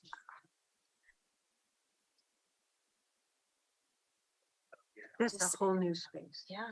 So this manual and this presentation, essentially, I think, from my standpoint. When was this presentation done? June 18th, 2019, So perhaps it could be But revisited. for 20 minutes. Do it again. Uh-huh. Yeah, maybe we put that in. there. So We need to. this is what our roles were No, defined. but, as. yeah, I've never, Yeah, I mean, well, it's basically.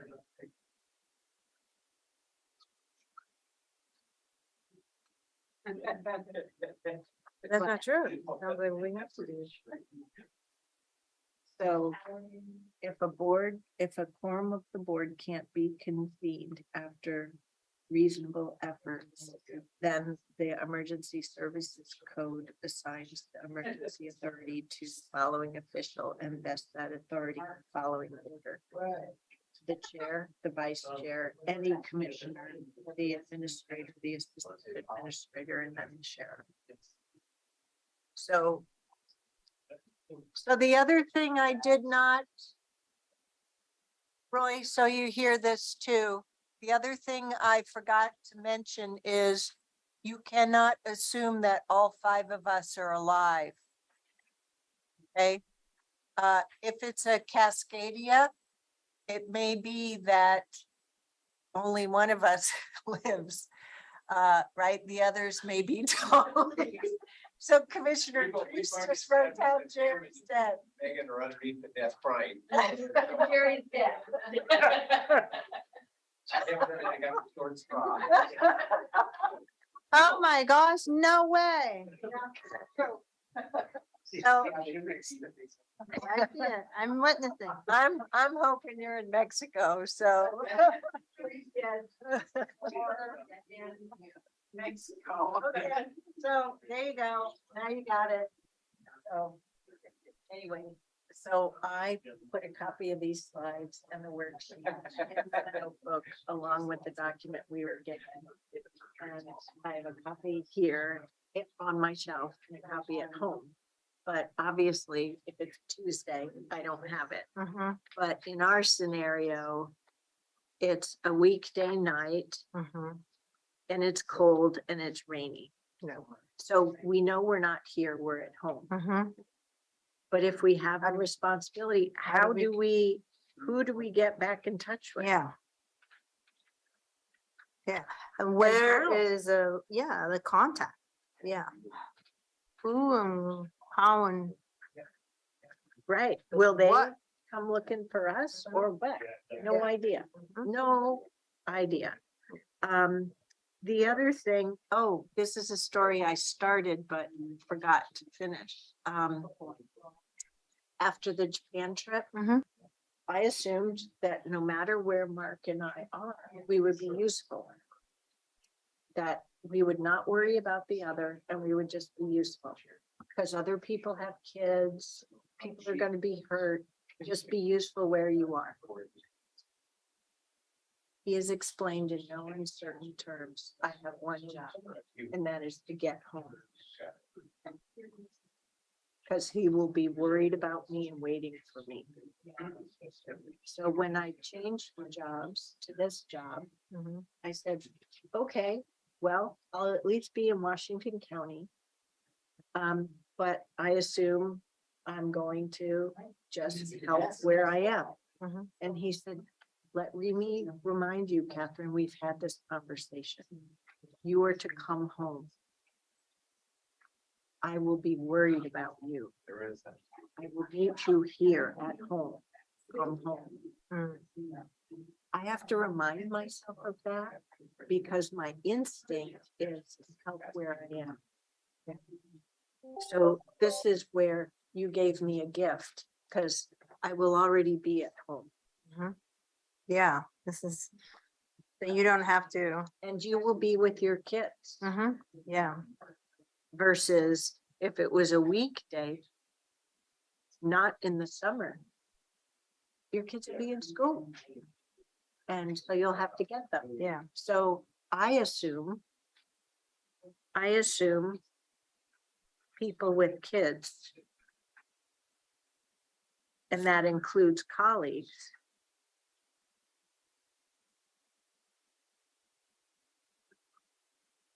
must go home or school to collect kids, their children.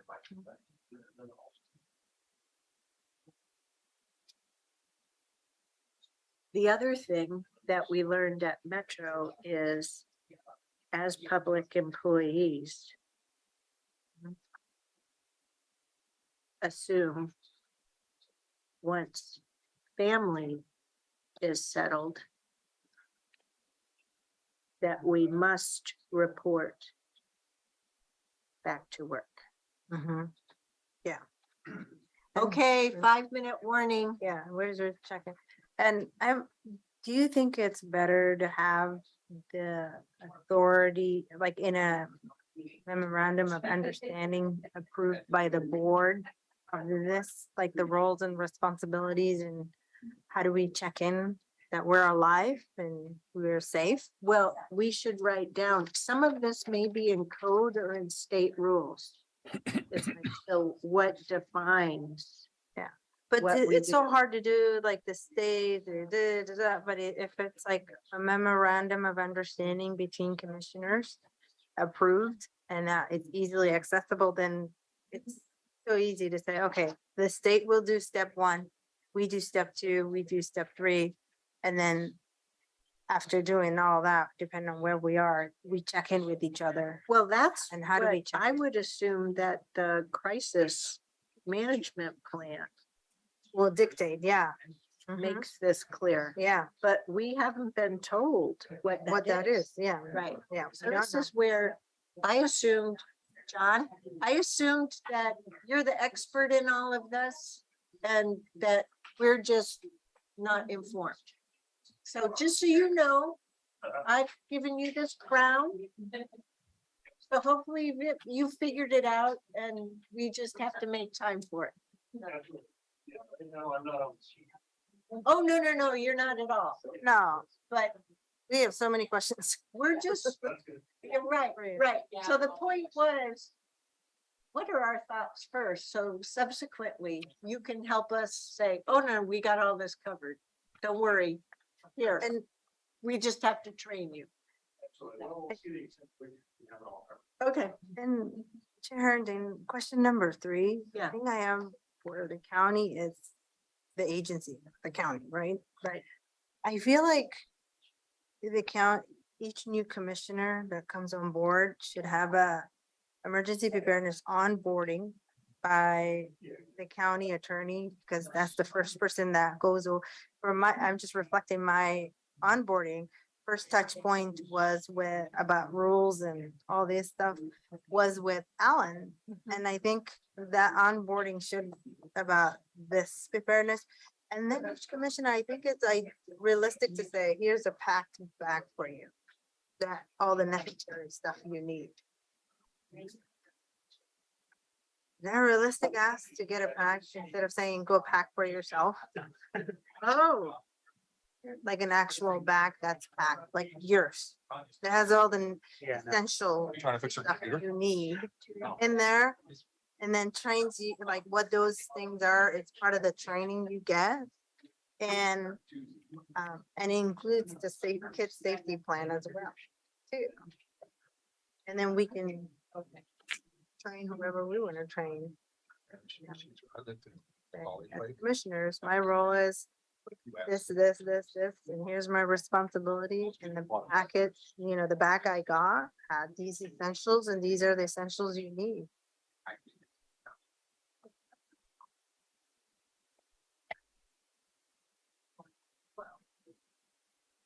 only 5 bags. And. Well, that's why Clean Water Services gave it to us. Yeah, but it didn't have any. No, we had a thing A in it list. with a list. Yeah, and a list. Yeah. I need with the list. I Well, still haven't but why got, would we get it versus every employee? no, because we have extra responsibility in the community. We assume we have. extra. Yeah, yeah, I guess, yeah, because we're talking about if our role becomes we're responsible with earthquake response and being ready, then we need it back from the agency. I know where that bag is, and I don't know if you heard the comments I made that said it's empty. I know exactly where it is, but it's empty. But I have a first aid kit everywhere in my house because, yep, there's always somebody cutting. And I So- needed one in my car. I need, like, I know what the essentials I need, but the disaster preparedness, it's missing. So the other thing that I assume, remember, 2 weeks, everybody is on its own in the whole state. So AH assumes. All right, commissioners, that is your 15-minute time limit. So we got 5 minutes to write up our sheets now, because there was 20 minutes total. 5 minutes on the clock, Mr. Chuck.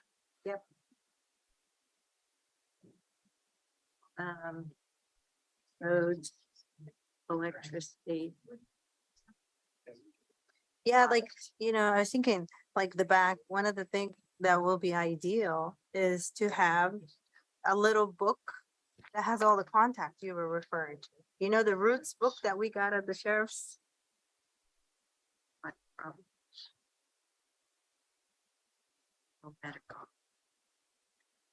Say again? You know, the little roots book that when we were at the street roots, yes.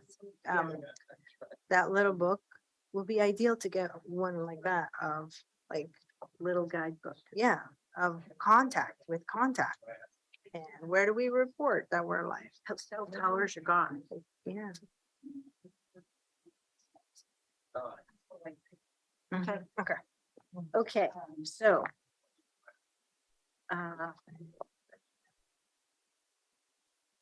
Be sure to write your scenario at the top so we know which scenario it is. So here's a sheet of paper.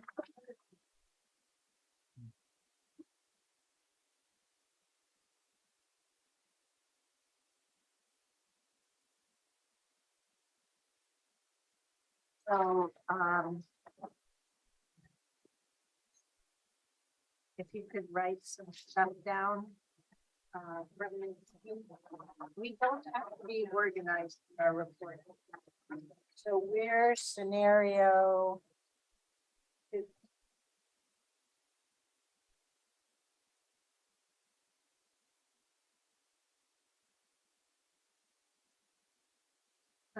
What does this thing need to do? What did it think about what we need to think about what we need to do? Scary. They're just cryptic. So just look at that and write stuff we think makes sense.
Well, it was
Alrighty, commissioners, that is your 5-minute write-up.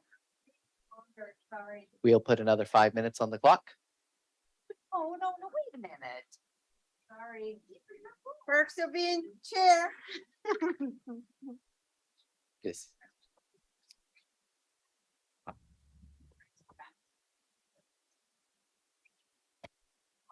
I'm having a hard time reading your handwriting. Okay, Chair. sorry. It's okay. I'm, Just give me fast. yeah.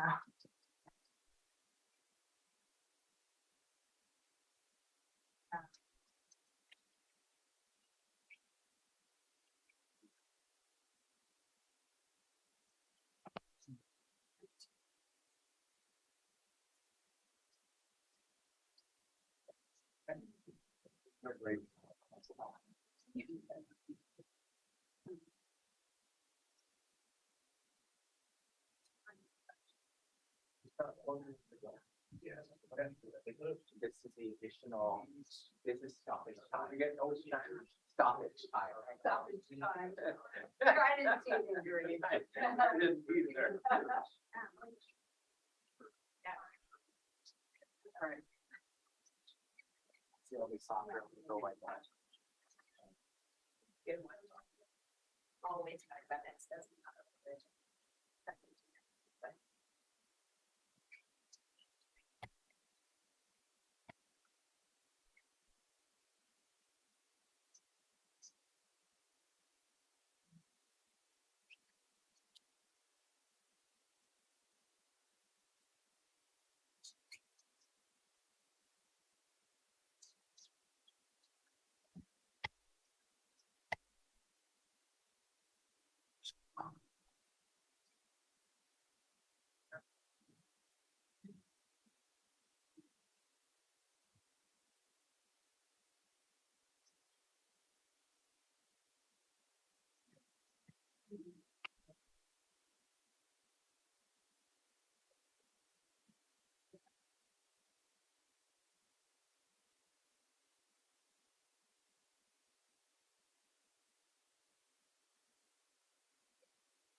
Yeah.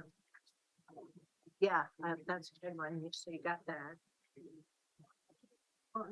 We, when was the This one, last, this one, plus help. how do we speak with constituents in different languages to help them?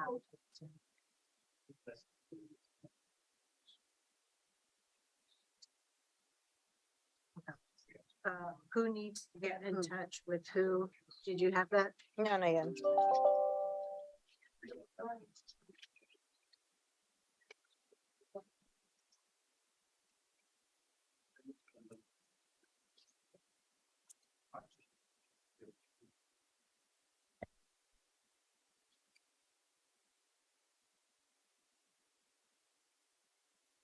Ah, right.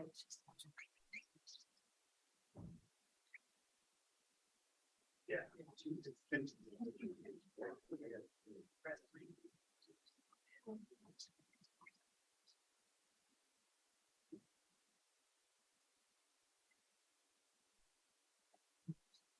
We're 5 minutes on the time. Stoppage time. You can just put it up here if you want. We don't need, oh yeah, we do need this screen. Do we have another wall? Yeah, we have this side. Yep.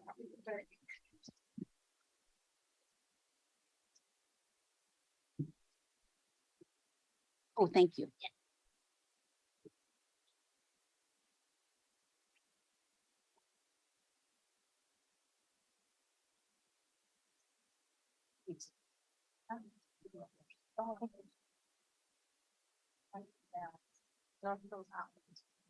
Correct. Oh, down there. Maybe that's. Yeah. I don't have money. Well, that Probably would don't have a lot of it up time for to me. stop by anyway, so. Actually.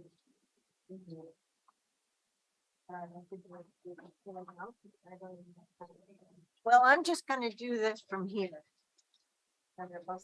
Sure, wherever our stuff is. Yeah, that's great. Yeah. Well, hello there. We're back. I'll tell you, that was really informative to me because, and boy, did it go by quick. We didn't even look at these maps, right?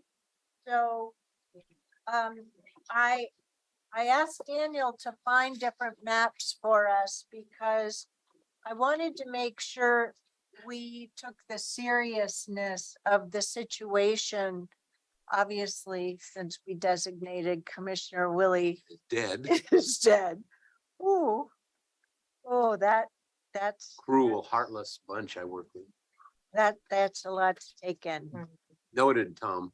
If I disappear, So this map, the one titled Map of Earthquake and Tsunami Damage Potential for Simulated Magnitude 9 Cascadia Earthquake. This is one of the official documents. So as you can see, we're clearly in the orange zone, which is, and there are spots of red. So I made a zoomed up, for those of you who have your computer, you can zoom up the scale. So it's as good as moderate, difficult to stand or walk, furniture broken, damage to poorly built masonry buildings. This means downtown Beaverton and downtown buildings in Hillsborough, the brick ones filling the streets. Weak chimneys break, plaster, loose bricks, cornices, unbraced parapets, and porches fall, some cracks in better masonry buildings. Supposedly this building has been seismically retrofitted so we can at least get the heck out of it. I don't know what happens with the concrete facade. Worst case, we don't have bright red. I zoomed it up. We have, so we don't go to very heavy, which is really bad. Foundations, bridges, well-built wooden structures are heavily damaged and in need of repair. Heavy, general panic. I think we'll probably have that.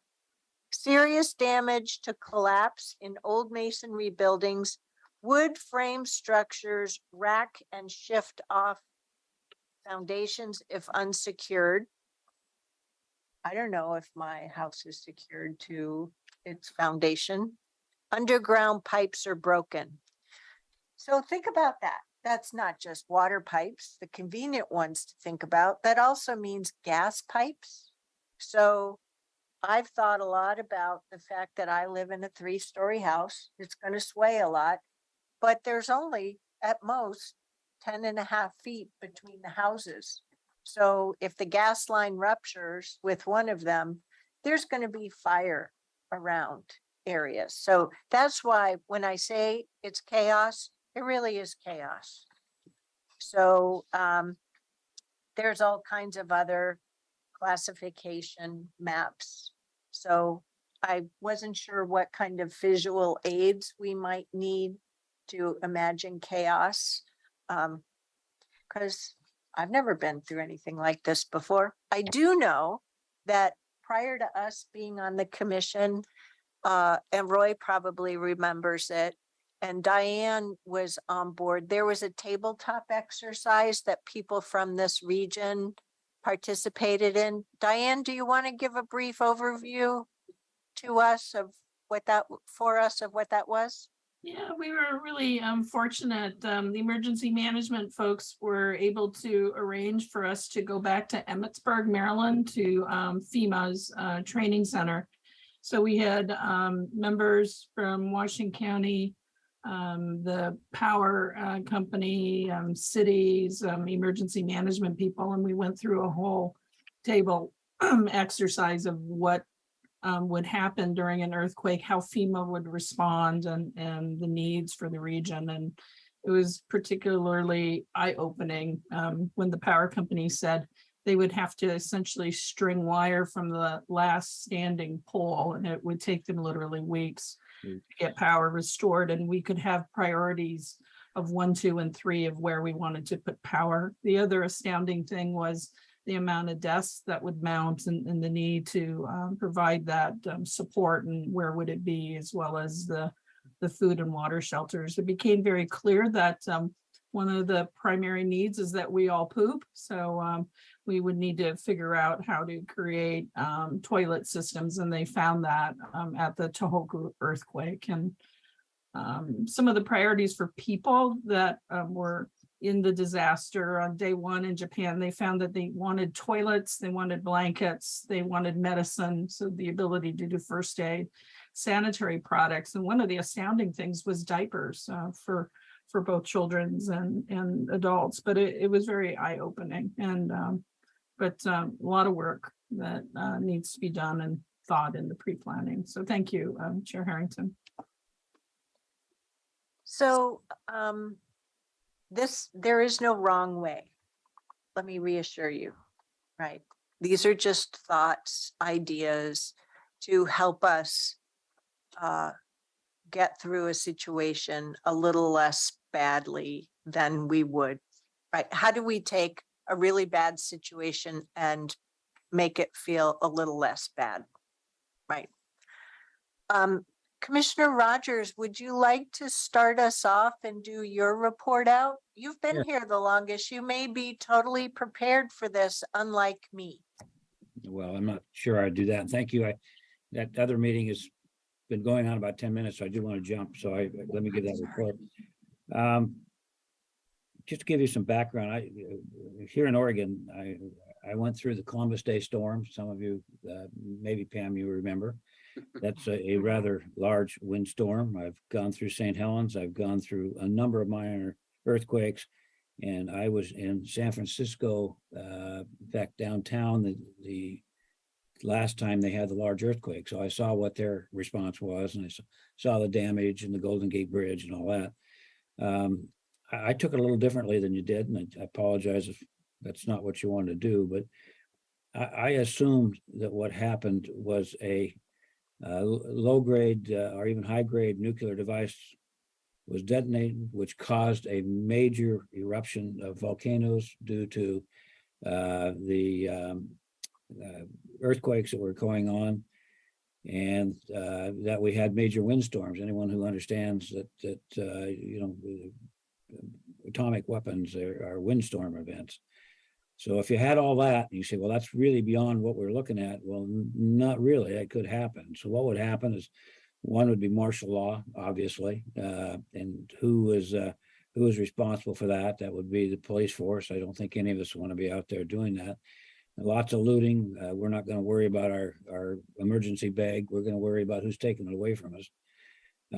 Who's in charge? Is it US military? Is it local forces? If it's simply an earthquake, it could be local people and how they might respond. How widespread is this? How big is it? Who are our partners? Everybody from the utility companies, as you mentioned, and I look at clean water as a utility company separate as well. Are they reacting in such a way that they're going to handle these various issues? What sort of damage reports are going to be there? What sort of emergency aid are we going to be looking for? What long-term aid are we going to look for? Hence, I asked Tom a question a couple of weeks ago, and he's not connected again. If all of the sewer plants were knocked down, or is the county going to fix them? There's some question of how we're reporting that. If all of our housing units are knocked down through our housing authority, who's going to fix those? Is the county going to use their bonding authority to fix that up where people don't have insurance? Because there are facilities, what's going to happen? And I think just bottom line, our response would be, as I heard some of you say, to be available, be present. Mine, by the way, was a weekend night, summertime, decent, so warm summer evening, kind of. It wouldn't matter what time of the year it was. If these catastrophic things happen, our responses would be similar. So I think, in summary, it would be a good idea to have some understanding of who's in charge, who does what. Are we available? And I would assume if there was a major event, that many of us would not be talking to one another. We might not even be around, as was indicated. So it's important to have that chain of command. So that's my report. Thank you very much. And thank you for spending extra time with us, knowing you have that WSI meeting. So. Thank you. Okay, thank you. Well, which group would like to go next? We'll go next. I don't, Well, I'm dead, so, Oh, come. we were being silly. First of all, I think, can you hear me if I'm talking? Oh, thank you. And do you want us to move your sheets over so it's closer to see? Well, we can just put them on this whiteboard so I can see. Right here. Does this one come too? We can just leave that. Kind of covering that going on. So I think that the most important thing that Commissioner Willie and I talked about is what Commissioner Rogers talked about, is what are our roles and responsibilities? What's the chain of command? We raised a lot of questions, but we also raised some other issues about this is about an earthquake drill, but it really brings up the question of any emergency. So while I thought about, as I was waving my towel, what would be shaking and that type of thing, we also brought up the fact that, do we have an emergency plan or training for active shooter here on during a board meeting or whatever? So those are ideas that just came to us as we were going along here. The first thing I think that Jerry mentioned, frankly, was we need to give each other space to take care of our own families too. So and I think that was a really, that struck home with me, that's an important piece. Again, what is our authority? Who's in charge? Who establishes how do we establish the emergency? We did it all through COVID repeatedly, so we know what the process is, but we will need to be doing that type of thing so we can access resources. A big theme through this was, how do we communicate? How do we, should there be sat phones or something like that for individuals through this process? Obviously, with an earthquake, you're worried about your availability, your proximity to your communication device, but that's something we thought we should consider. The scenario that we set up, excuse me, I should have started there, is that we are in the PSB It's Tuesday, 10:30 a.m. in April, and we're in the boardroom. So that was where we are. And we were joking about losing a member of our commission. But I think that Oh, so it's Tuesday. That means, we're all together. yeah, but if you're, so we're gonna see that person Dead Jerry. die. No, this is really, But that's real and crappy. We and did this in- we would see here. other employees. And what came to mind, Catherine, was your scenario talking about an injured person in the stairwell. So that brought up the concept of where are our first aid kits? Where are how well are we trained? How well are our employees trained in first aid? Who are our first aid contacts? That type of tree within our employee structure. The other thing that we talked about briefly, going back to the chain of command, is there a quorum necessary? What is our decision-making process? And I believe that that's in our book, but we need to go back and review that. We also talked about the difference between our roles and responsibilities for the county and for clean water services. And how do we make sure that we have got the understanding about what those roles and responsibilities are? Because what happens to Hague Lake? We're in that scenario in April where the ground's wet, rivers are full. And as Jerry mentioned, Sherwood, Tualatin are right in that flood area. So that was another piece. Megan brought up, and it's really true, many of our community services, we're going to be focused on people, but there's also the animal services aspect as well that I think we need to be thinking about. Another piece that was brought up is, what is our emergency plan for adults in custody?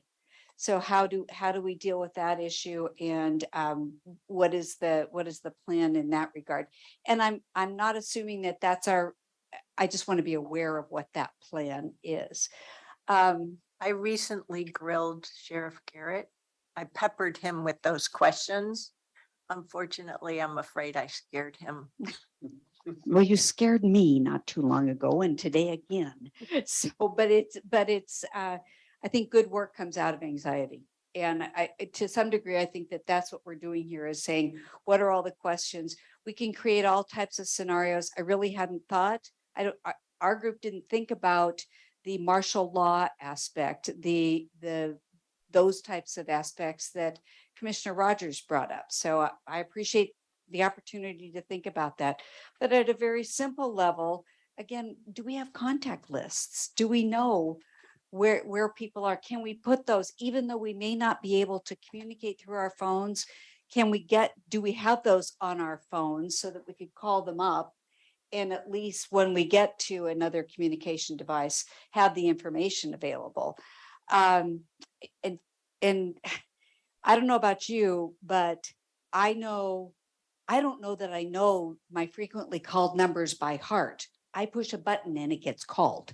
So if I'm on another communication device, I have to be able to find out what those phone numbers are. And that's something that's, it sounds inconsequential, but it'd be very real in that situation.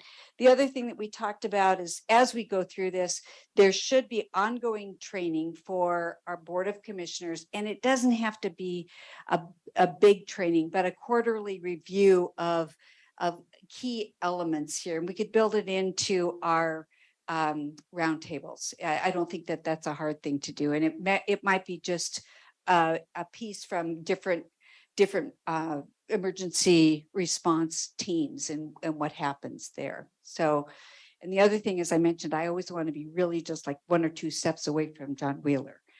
Let's see, I don't think John was planning on being at every board Tuesday. well, he's going to stay at my house. So from now on, yeah. You'll like my dog. I think that so you're assuming you'll be able to get home and rescue your dog? Yeah, Yeah, I know. I'm just and I think that the big key here for me is I do have an emergency setup at home. But this does remind all of us to do that. I will put a whistle in my purse. But those are things that this is a good reminder for. Again, I believe that the key issue that we raised is I want to have a clear understanding what our roles and responsibilities are and how we can be as effective as possible as a group.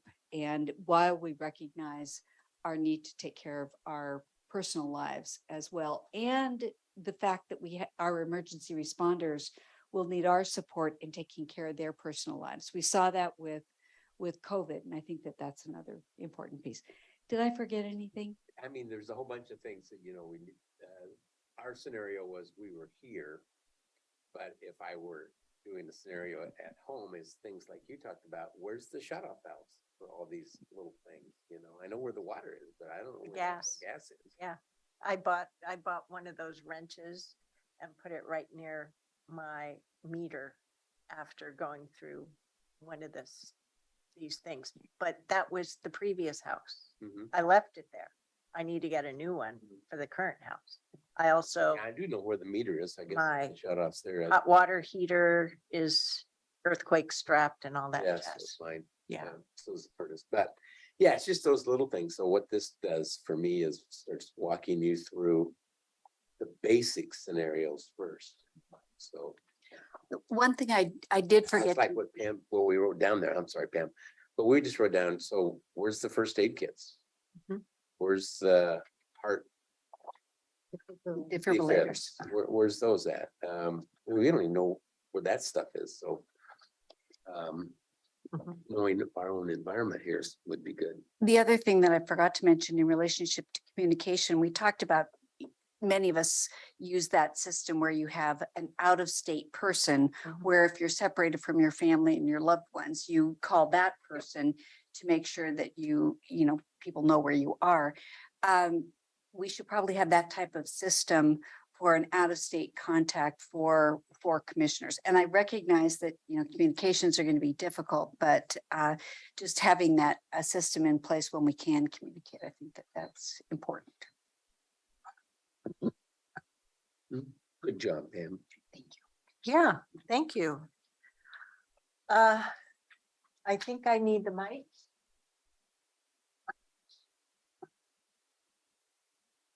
And I have, full disclosure, I have a GPI meeting in 8 minutes, so.